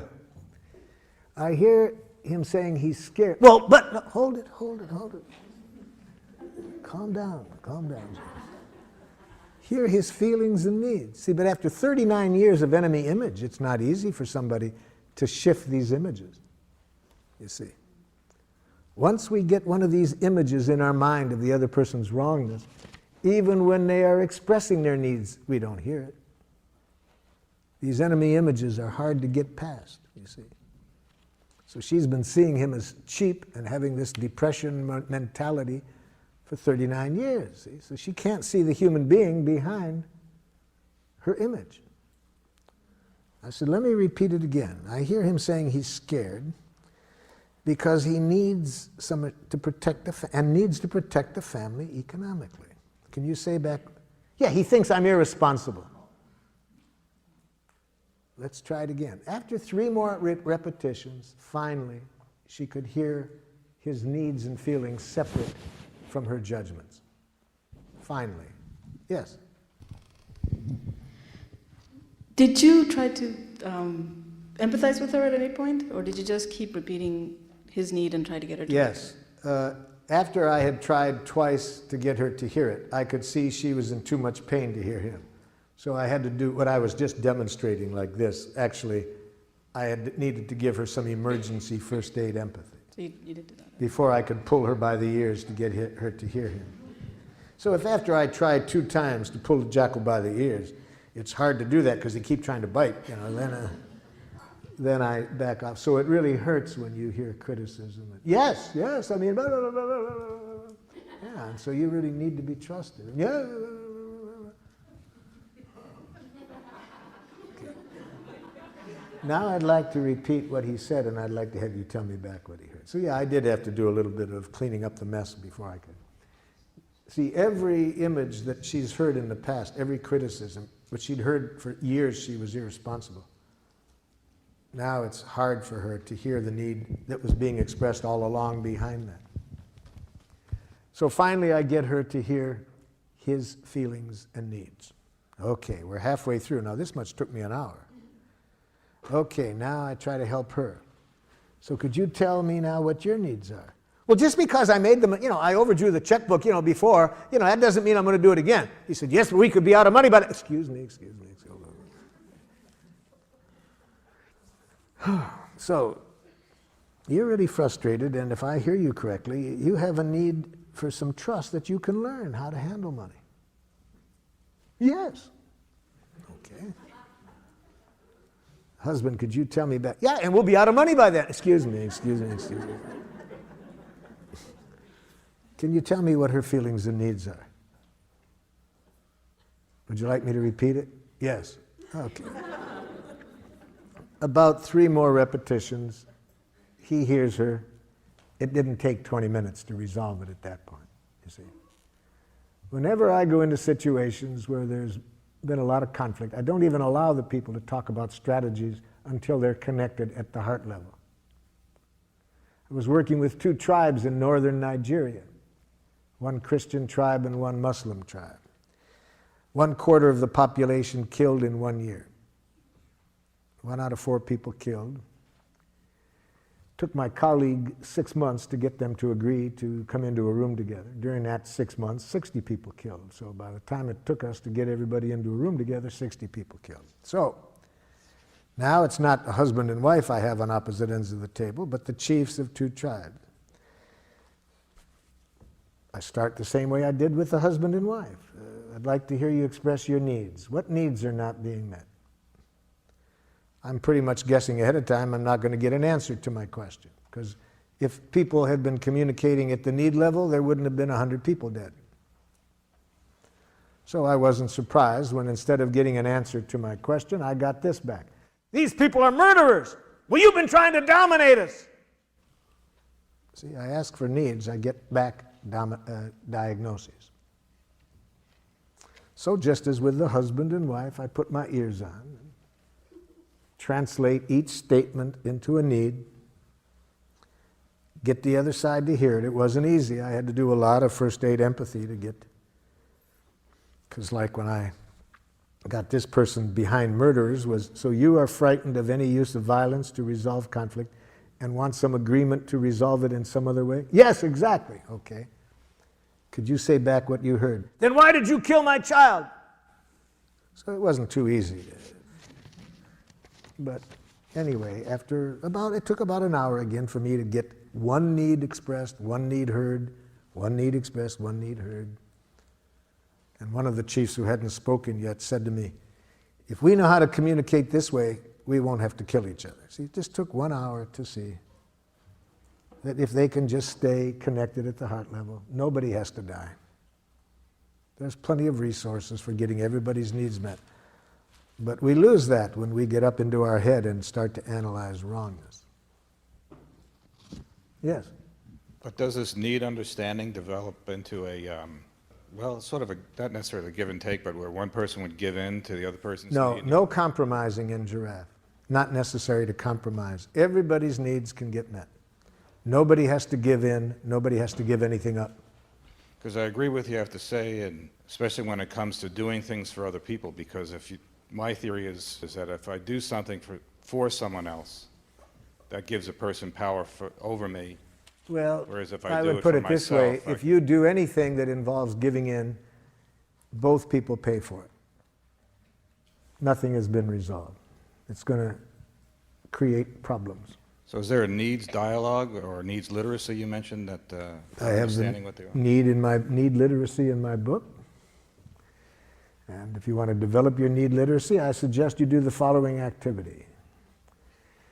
First, identify your most frequently used jackals, the ones you use the most, and next, the ones you're the most afraid of. Do it this way. First, on a list, make a list of how you talk to yourself when you're less than perfect. And those of you over here who said you were perfect, you'll have to skip this part of it.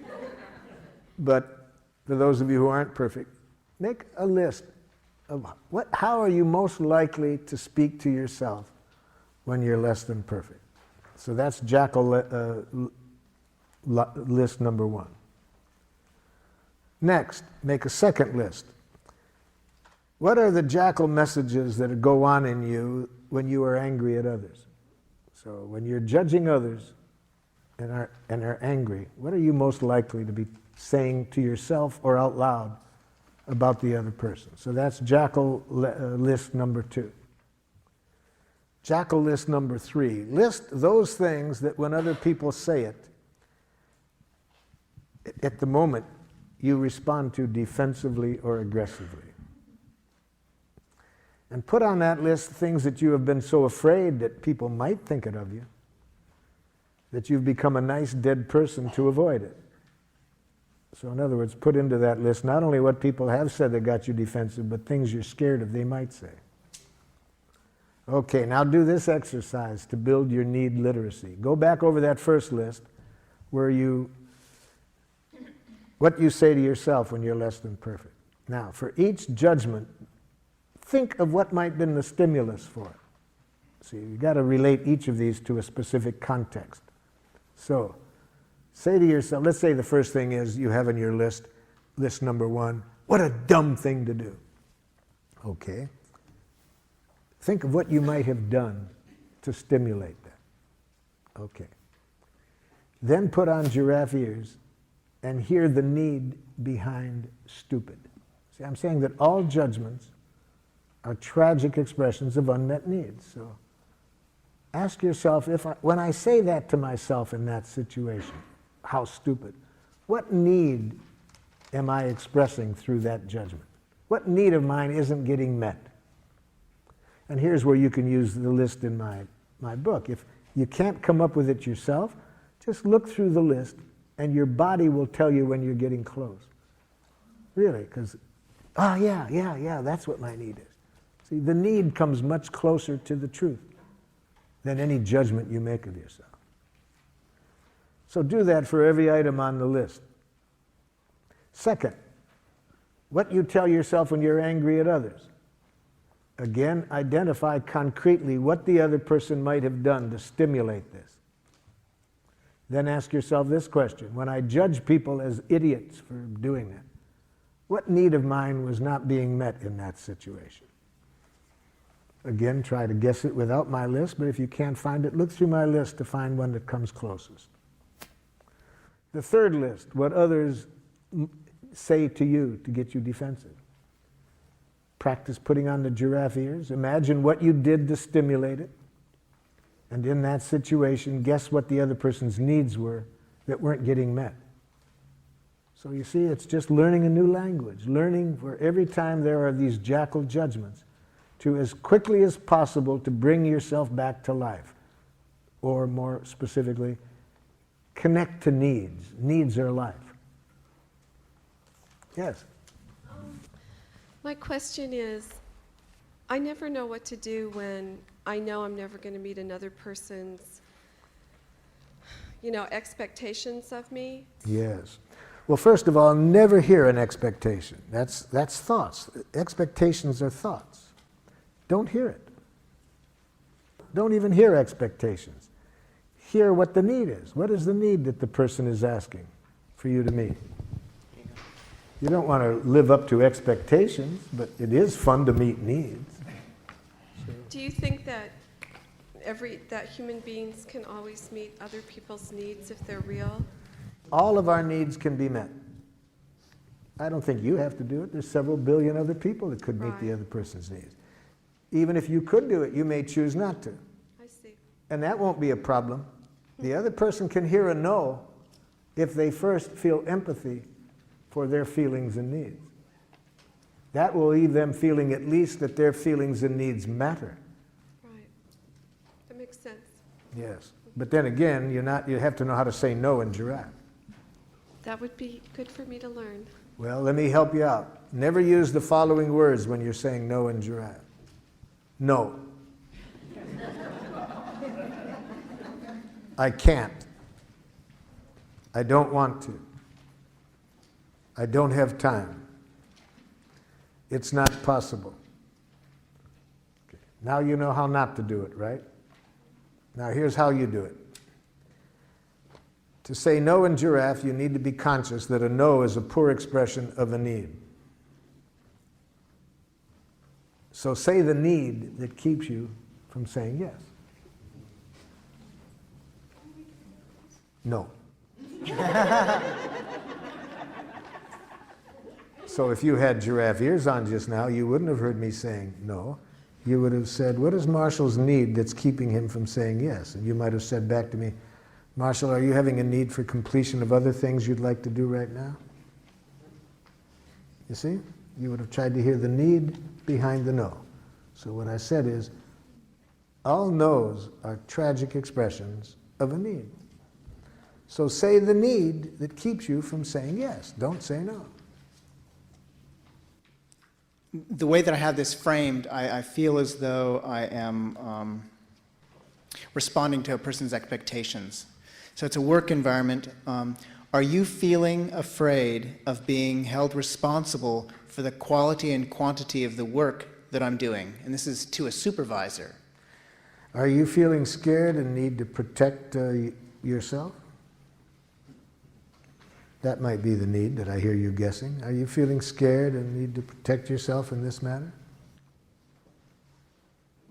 I guess when I hear that, I feel afraid because I'm inferring that there's a danger and that they have a fear of some danger. If this is what you're guessing is alive in them, you're not saying it's right. See, we never say you are feeling. We always say, are you feeling? We may be wrong, but we're trying to get clear what's going on in this person. Are you feeling afraid and need to protect yourself? And taking the my performance part out of it. You're saying take the me out of the Yes. Just giraffe try to ears. hear the feelings and needs without you.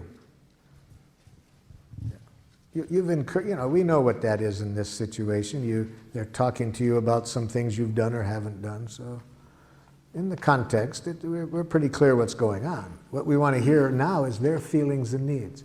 Are you feeling scared and need to protect yourself in this matter?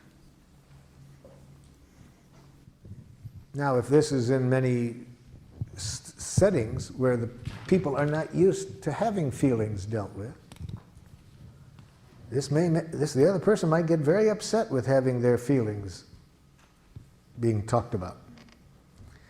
In which case you do it silently. But if you're a giraffe, you hear feelings and needs in every message. Whether you do it out loud or not, Politically, we adjust when we might do it out loud. But we don't allow anything else into our consciousness except this other person's feelings and needs. I think you said earlier that there's no compromise in giraffe communication. Yes. And so I would find it instructional to know how the problem between the husband and wife was resolved.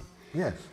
And Yes. how it was a win-win situation for both of them. First, once there is empathy, people feel that their feelings and needs matter, which is done through the empathy. You don't have the competitiveness, you don't have the charge. So here's how it went. After they both heard each other, he heard that it would really hurt for her not to be trusted, that she could learn. And once he felt really understood how scared he was that if she were to do what she did when they first got married and overdraw the account, she could hear that he wanted to protect the family. I think most 6-year-old children could resolve the conflicts that get nations into wars in which thousands are killed if you gave the 6-year-olds, you said, look, here are the needs on both sides. Here are the resources. I'm confident most 6-year-olds could solve the conflict.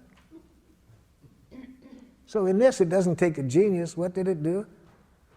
She said, I want a trial period to learn how to do it. First he said, I'm scared because, you could go through a lot of money learning. So she agreed that during the trial period he would supervise her until he felt comfortable that she knew how to do it. Okay, that took about 7 minutes. But they hadn't been able to get to that in 39 years because of all the enemy images, the hurt, and so forth.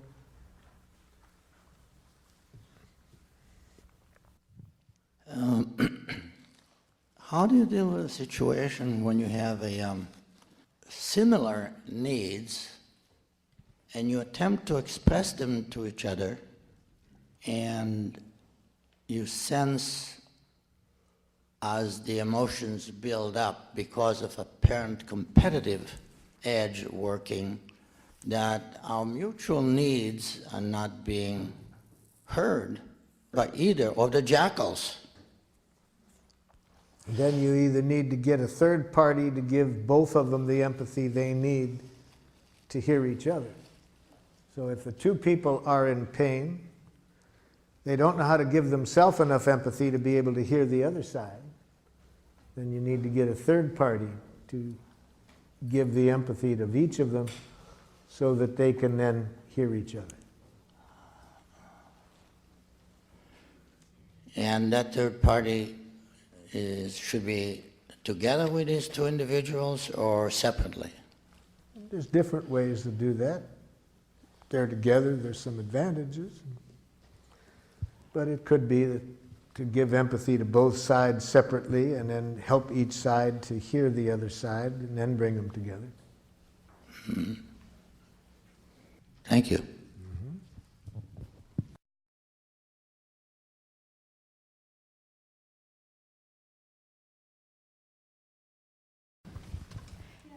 This morning you made a reference to giraffe mourning and that there's a different way of saying you're sorry to someone, and I wanted to hear what that was. Okay, let's real quick look at what I mean by giraffe mourning. Think of something you did that you wished you hadn't done. And recall as best you can how you talked to yourself when you said it, or did it, whatever you did. So, what did you do that you wished you hadn't done after you had done it? And give me a sample of what you said to yourself when you did it. You have one in mind?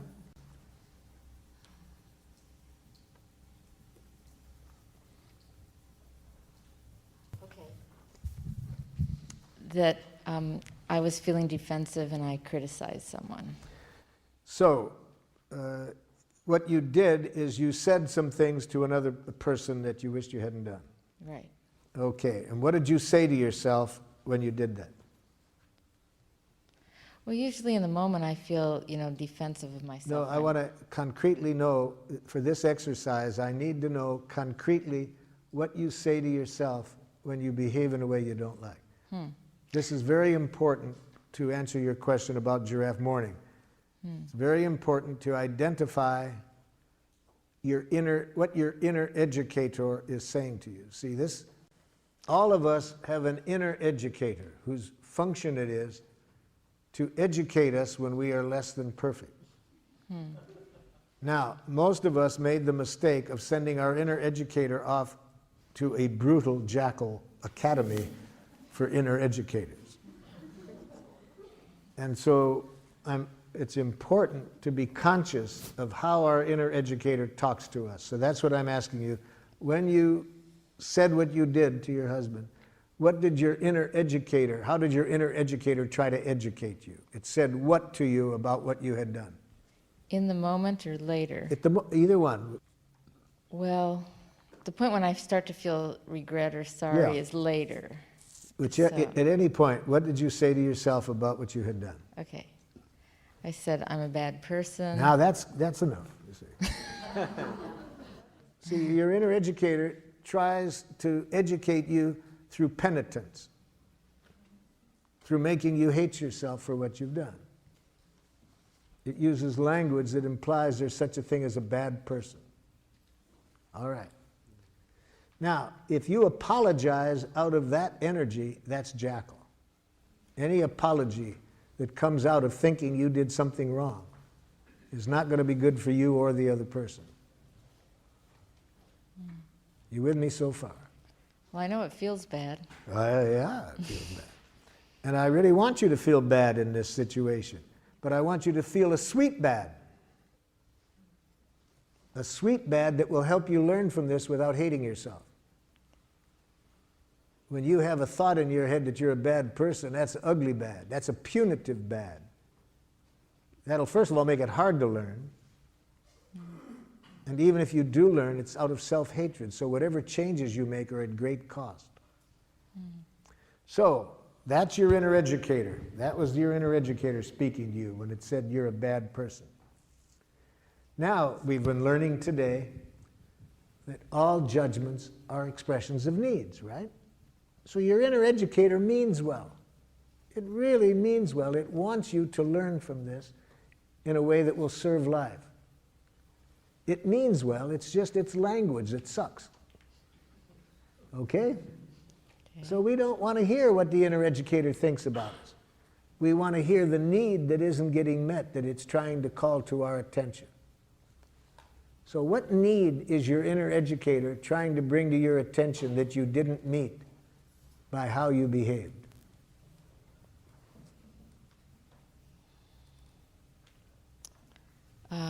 A need to be in relationship with the other person. A need in what kind of relationship? A mutual understanding, Yeah. respectful. Right. So it didn't meet your need for respecting and understanding the other person. Yeah. And how do you feel when that need isn't met?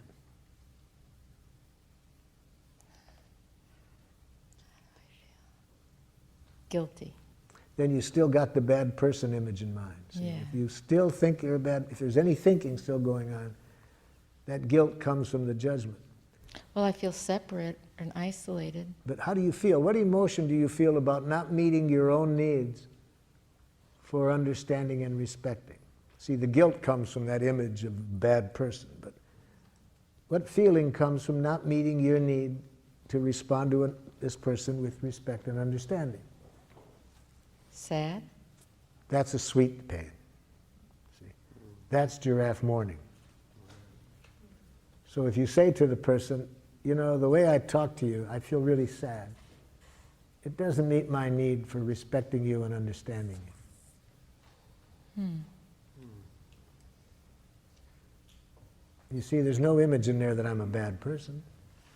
I'm sad. I didn't meet my own need for respecting and understanding you. Check with the other person what they'd rather hear. Whether they'd rather hear the giraffe mourning or the apology that you're a bad person. Yes. I'm having a little problem trying to find the teeth in this model somehow. it seems like everything is, even though we're talking that it's on a feeling level, everything seems, the way I'm interpreting anyways, is sort of on a mental level as opposed to an emotional level. And I guess I operate a lot from my gut, and I'm trying to get down to that somehow. So I need some help with it. Basically, tell me how I would be able to use this technique in my daily life, and to make it so that it's natural. You know, it's not natural for me to operate this way. And, The first thing I would recommend to you is change the word natural to habitual. Change the word natural to habitual. I think this process is natural, more natural than the way you were trained to think. So Gandhi says it's very dangerous to mix up the words natural and habitual. He says we have been trained to be quite habitual at communicating in ways that are quite unnatural.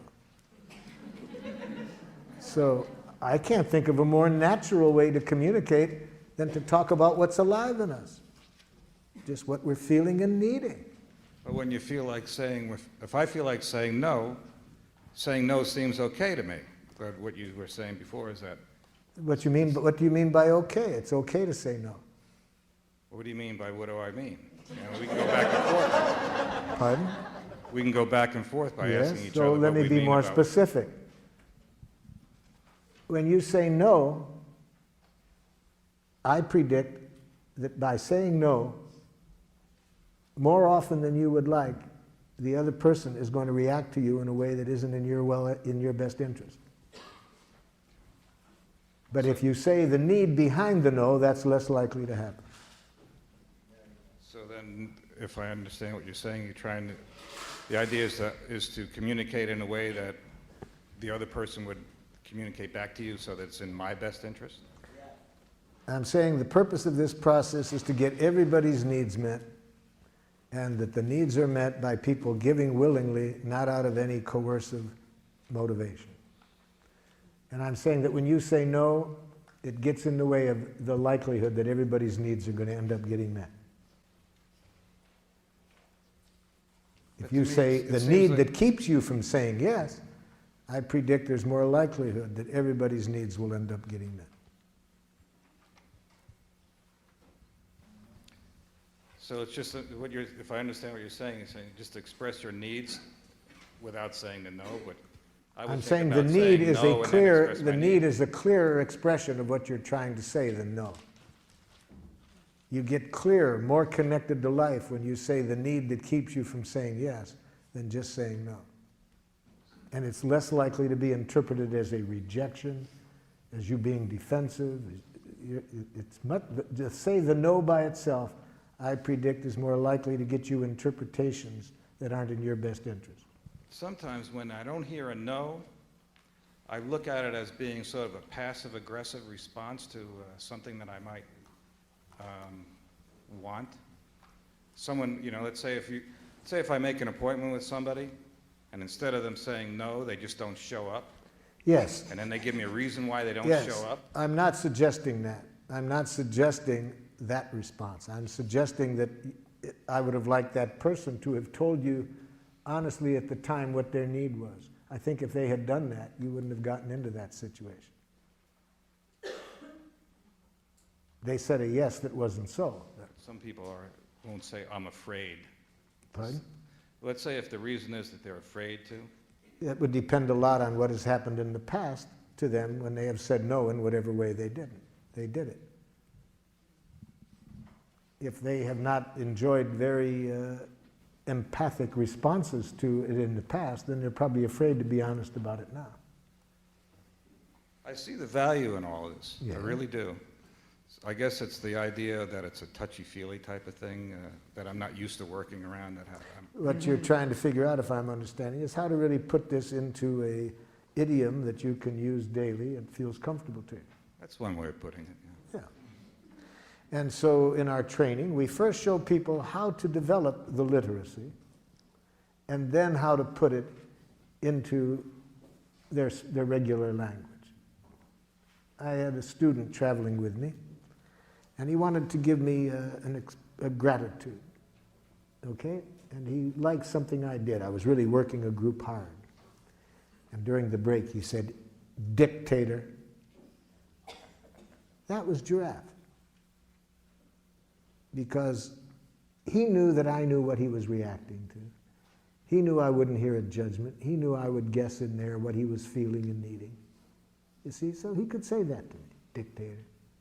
So after we really know how to clearly identify our feelings, needs, requests, then we can start to put it into a language that can connect us with the people we're speaking with. But at this stage of the day, after one day, I'm still working with you on making sure you understand what a feeling and a need is, because if you don't really understand that, it's going to be hard to know how to then put it into your idiom. I guess I'm a recovering New York jackal, you know.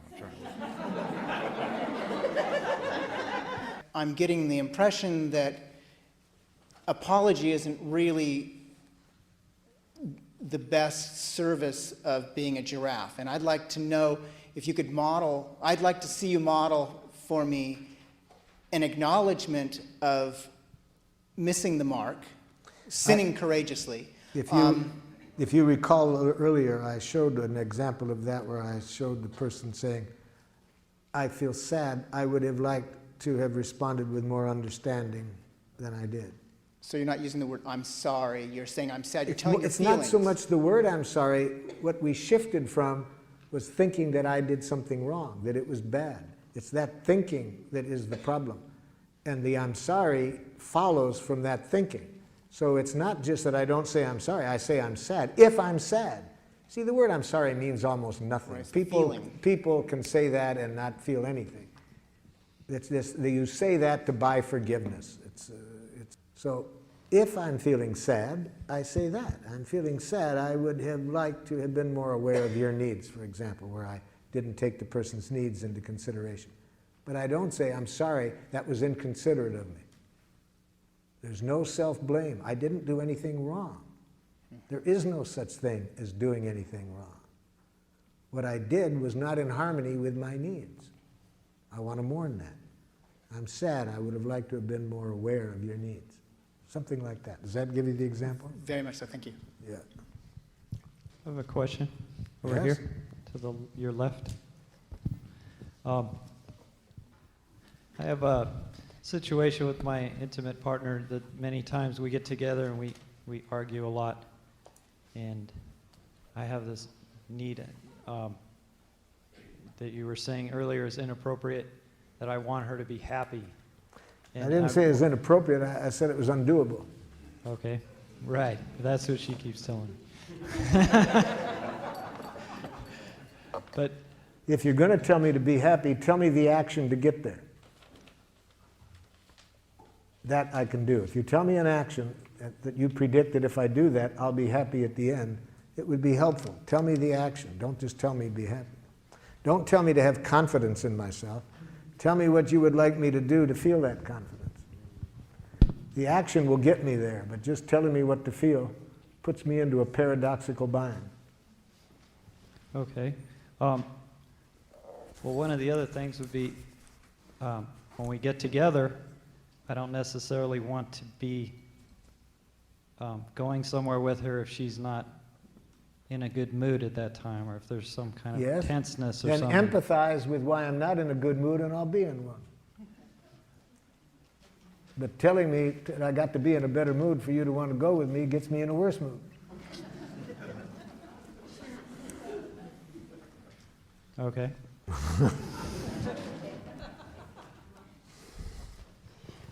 I'm wondering if there's some times when it's over here.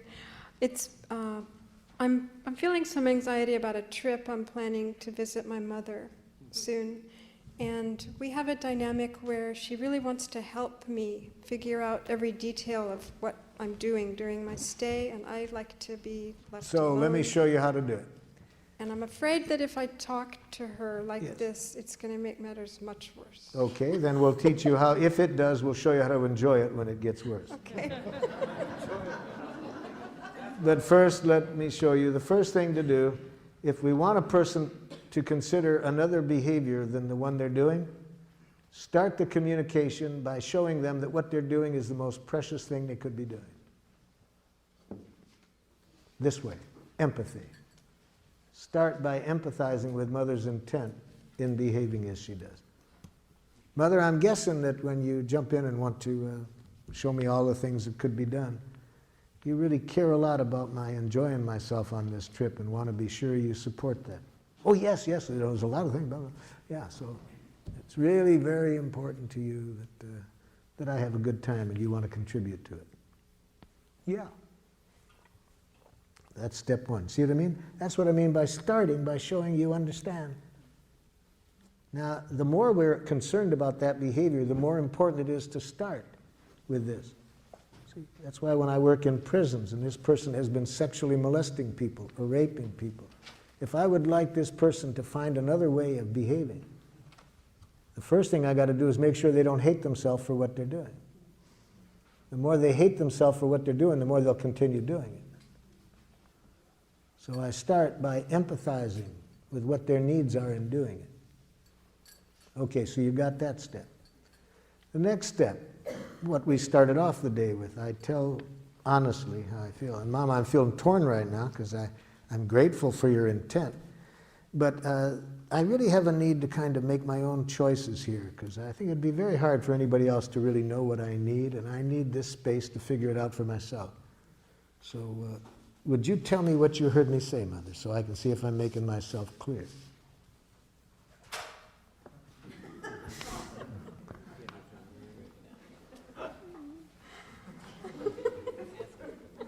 So now I know Mother didn't hear me. Now I know Mother didn't hear my needs. She probably heard a rejection. She probably heard that she's not valued. So, but it's important that I not think that her reaction is because of what I said. If I express my feelings and needs, it would be impossible for a person to react this way if they heard it. They would have gotten a gift. They would have the eyes of a little child getting a gift from Santa Claus. That doesn't look like what Mother's looking like right now. So Mom, could you tell me what you just heard me say? You don't want me. So you heard it kind of as a rejection, Mother. Of course, how else could I have heard it? Well, thank you for telling me you heard it as a rejection, Mother. Notice I didn't say, that isn't what I said. See, if you want to have people understand you differently, never tell them, you're misunderstanding me. Never say, that isn't what I said. Say, thank you for telling me that's what you heard. I can see I didn't make myself clear. I'd like to try again, Mother. As I do value very much your offering to help, but I have a need to kind of get my own needs clear and structure my own time. Can you tell me what you hear me say? So you think I don't have any intelligence about helping you. Thank you for telling me that's what you're hearing, Mother. I'd like you to hear it differently. I'd like you just to hear my needs, that I have a real need to kind of sort things out for myself and structure my own time. Could you tell me what you heard? See, you have a need to kind of get clear for yourself what you want and to figure things out. Thank you, Mother. See how easy it is to get empathy from a jackal? Just about 3 ear pulls and I got it, right? Now there are some 8-pull jackals too, I know that. But I can tell from how sweet you are, your mother is a 3-pull jackal. Thank you. Maybe a 4. Yes. You mentioned earlier this morning about enjoying suffering. Could you elaborate on that? Oh yes, that's very important. Thanks you for bringing back to me about it. Okay, a friend of yours says this to you. I'm a nothing. I'll never amount to anything. Look, I'm an assistant clerk at age 45. And my brother's a head of his company. And my sister is a top attorney. And I'm a nothing. Okay? Now, to enjoy this person's suffering, we have to release ourselves from 2 kinds of responsibility. First, that we didn't cause the pain. And we want to release ourselves from that, especially when the other person is trying to make us believe we did cause the pain. See, so if this person had started, and you're at fault for all of this, why am I nothing? Especially when a person says that, we do not want to in any way think we caused this person's pain, because you can't cause another person's psychological pain.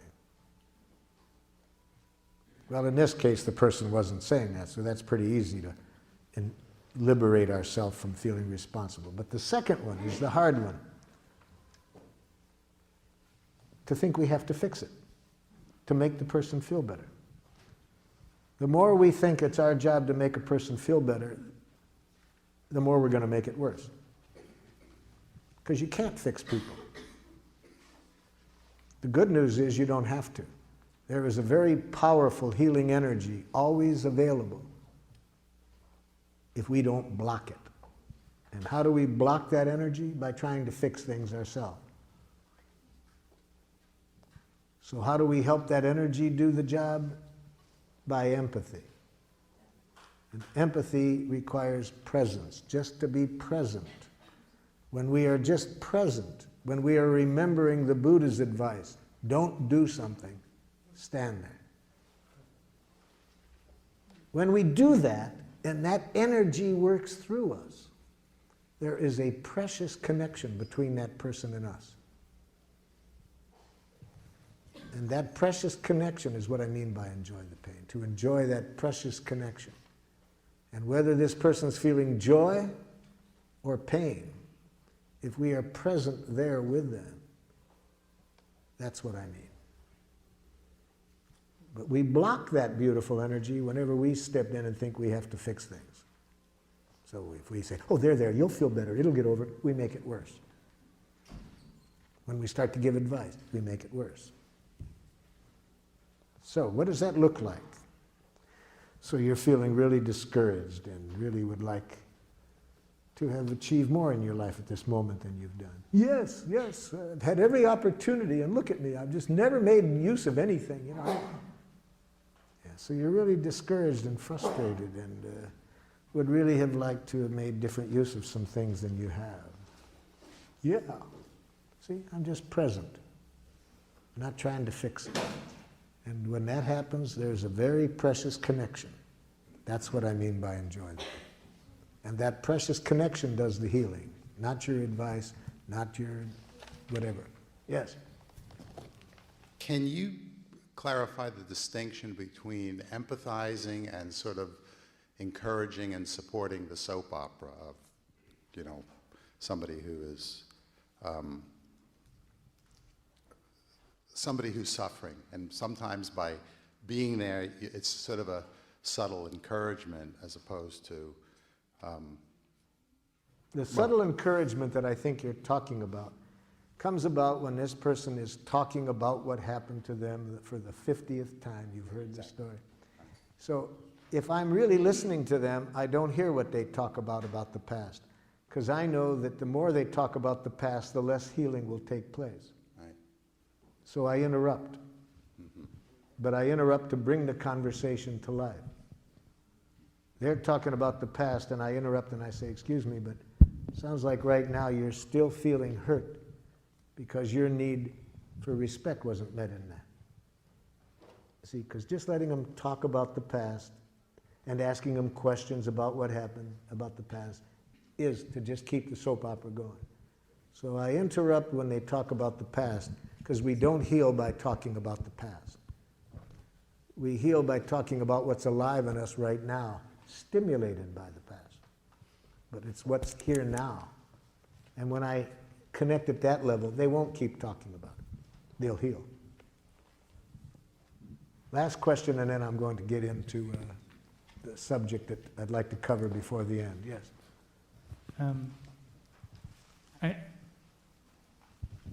You talk about having, let's see, that someone else cannot cause our emotional pain. That's right. And I think about the abuse that I grew up with and that I see in Yes. a lot of families, Yes. and the suffering that I've Yes. experienced throughout my life, and Yes. through my recovery and all that. And yes, and other people were a stimulus for your suffering. and you were participant by how you dealt with it. For example, if you followed me in my work, you would see this very clearly. In places like Rwanda, Burundi, Sierra Leone, I'm working with people that have had their families killed. Some of those people have such rage that all they live for, moment by moment, is the possibility of vengeance. Others have no anger, have never had anger. Same exact stimulus. They have deep feelings, but not rage. So it is not the stimulus that determines how our emotional reaction is. That part is up to us. I work with some women, unfortunately a lot, who have been raped. And some of them feel shame, deep shame. Some feel rage. Some feel other things. So the same stimulus depends how people take it, whether they feel shame, rage, or other things. I'm working with a woman from Rwanda who had, she heard her 3 children being killed because she got to underneath the sink, hid underneath the sink in time. Her children didn't make it to the hiding place in time. They got killed. She heard them. She heard her husband being killed and her brother. She had to stay underneath there 11 days to save her own life because they stayed in the house after they killed the family. This woman has deep feelings, but never once has she had the kind of anger that makes her want to get vengeance. She's put all of her feelings, and lots of them, into preventing this happening to anybody else. You see? So the way she looked at it leads her to want to prevent this happening to anybody else. She came to my workshop because she wanted to know how to deal with the rage toward her from other people in her tribe who are furious with her that she won't join their efforts to kill the other people. Same stimulus, quite different reactions. Okay, so I had this stimulus, and somewhere I learned how to deal with it in the way that I had dealt with it, and I'm learning to change that now. Yes. The worst thing, of course, would be, no matter how you did choose to deal with it, is to think there was something wrong with how you chose to deal with it. I'm not wanting us to get into one way is right or wrong. I'm just saying that no matter what happens to us, the other person's responsible for what they did. I'm not saying the other person doesn't have responsibility. That's my question about accountability. That person's responsible for what they did and why they did it. We're responsible for how we deal with that.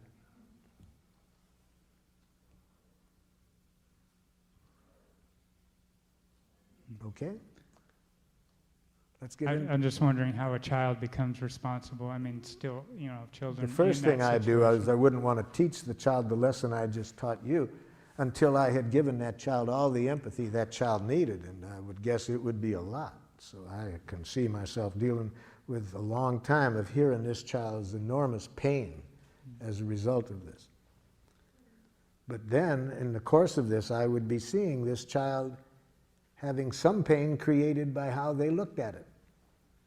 So I would see that they're creating pain on top of pain by how they looked at it.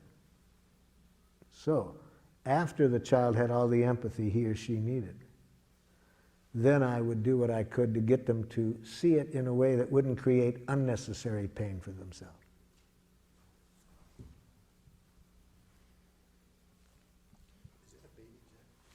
This is a baby jackal, yes. Okay, now what I'd like to do in the precious time that we have left, deal with a very important part of giraffe, because I wouldn't want you to get the idea that nonviolent communication is solely interested in conflict resolution, because it's equally interested in celebration. How can we celebrate life? In fact, the part that I've left for 10 minutes before the end is in some respects the most important part, because it's where we get the fuel to stay giraffe in what's often a very jackalish world. See? So it's going to be pretty hard to make this radical transformation back to our nature in many situations unless we're getting plenty of fuel. Now, where does the fuel come from? The fuel comes from celebration. And what kind of celebration? It comes from saying thank you in giraffe. So let's see now in the last minutes how we celebrate by saying thank you in giraffe, expressing gratitude in giraffe. And first, I'd like to remind you of how jackals say thank you. You did a good job on that paper. You are a very kind person. You're a good dancer. Can you see why that's jackal? Moralistic judgments. Positive moralistic judgments are equally as violent, in my estimation, as negative ones. Namely, they reinforce the idea that the negative exists. If I say you're a kind person, I'm implying there's such a thing as an unkind person. I'm also implying that I'm the judge that knows the difference. So no more praise or compliments, okay? No more praise or compliments. Especially when you intend them as a reward. That's the ultimate dehumanization, to use thank you as a reward. To say it for the purpose of trying to reinforce something, to get the person to continue doing it. It's like sending what goes on at dog obedience school? See? Punishment and reward, see? So giving a compliment or praise for the purpose of reinforcement is giving the dog something to eat to reinforce it for something. Well, people are not for that treatment. And it destroys the beauty of thank you. When people have to wonder, is this being said out of that energy? But it works. What does jackal?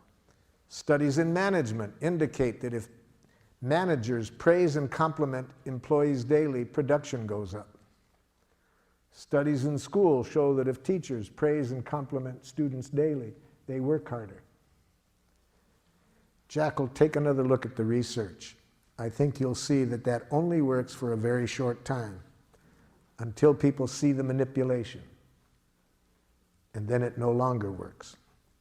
And it destroys the beauty of thank you, because now you cannot even trust gratitude without wondering whether it's being used as a reinforcement, as a reward. Well, what about if I want to build up the other person's self-esteem? What's wrong with that? So, Jackal, you don't see the irony of that? What? If the other person can only like themselves when you compliment them, they have no self-esteem.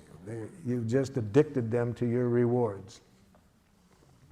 That they only feel good when you say something about them. They have no self-esteem. Okay. How does a giraffe say thank you? Or gratitude? First, there's three things that are involved in a giraffe expression of gratitude that give us energy to keep being a giraffe.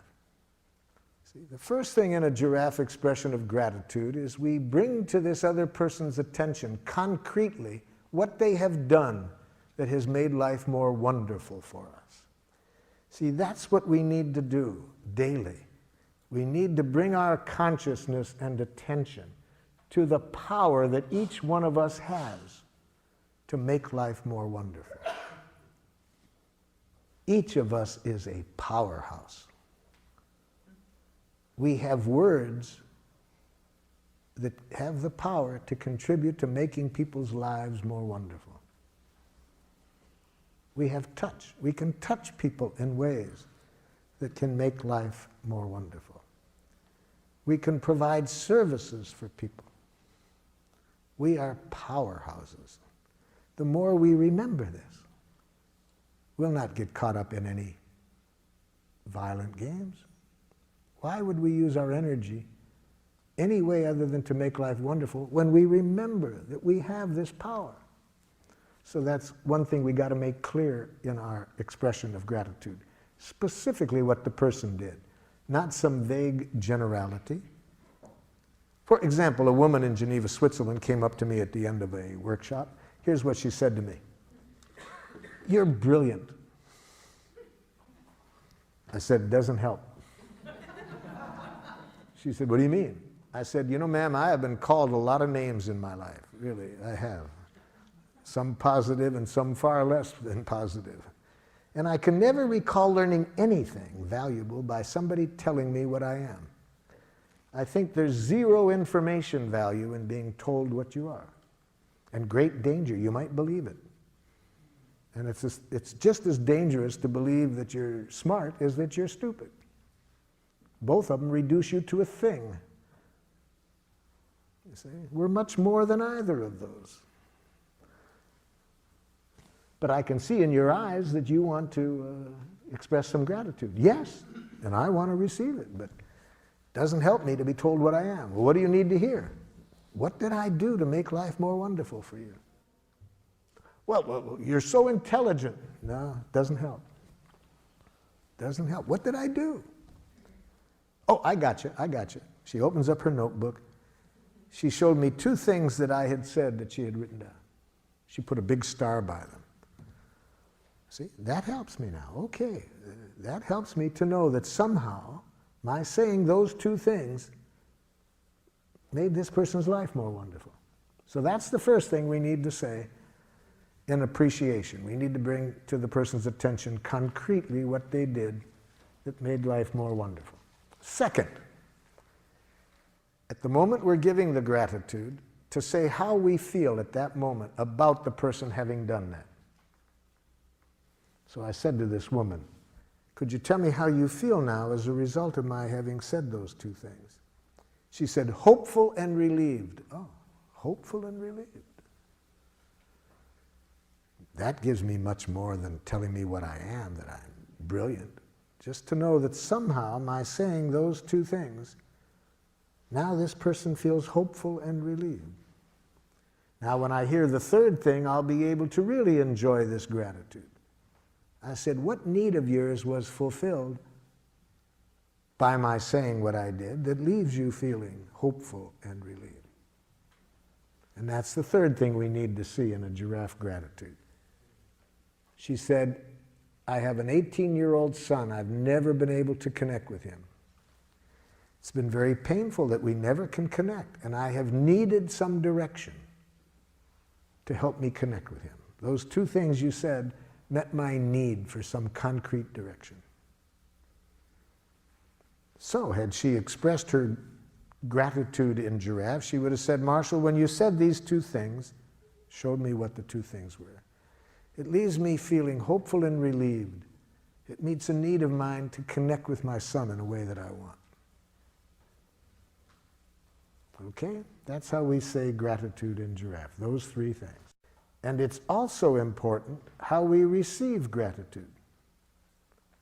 Let me show you how a jackal receives gratitude.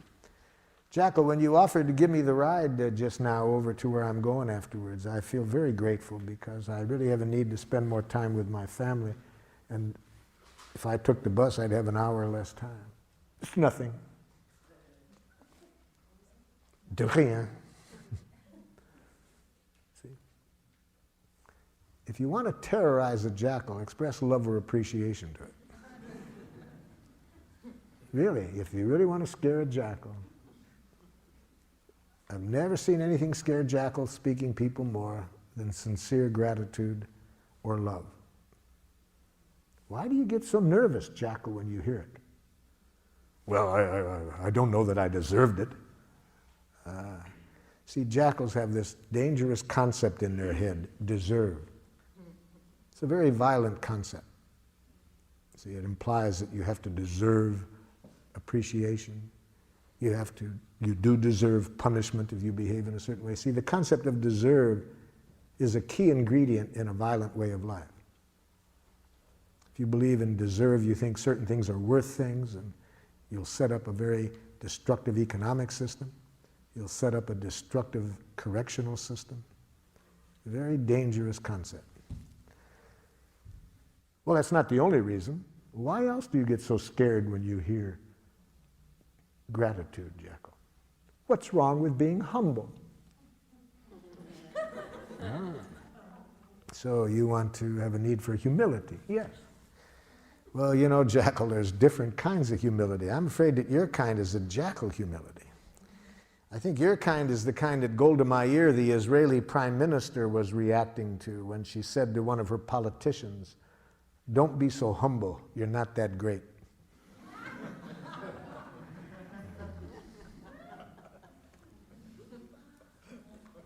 But the main reason that I believe that gratitude is so scary for many of us to receive is beautifully and poetically written in A Course in Miracles, where they say it's our light, not our darkness, that scares us the most.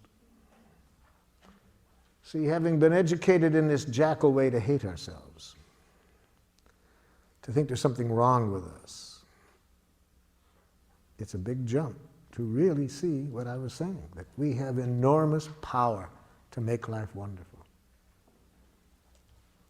And there's nothing we enjoy doing more than exercising that power. That's pretty, unfortunately, a pretty big jump for us to come to, but we can come to it. So that's how we say gratitude: observation, feeling in need, same literacy.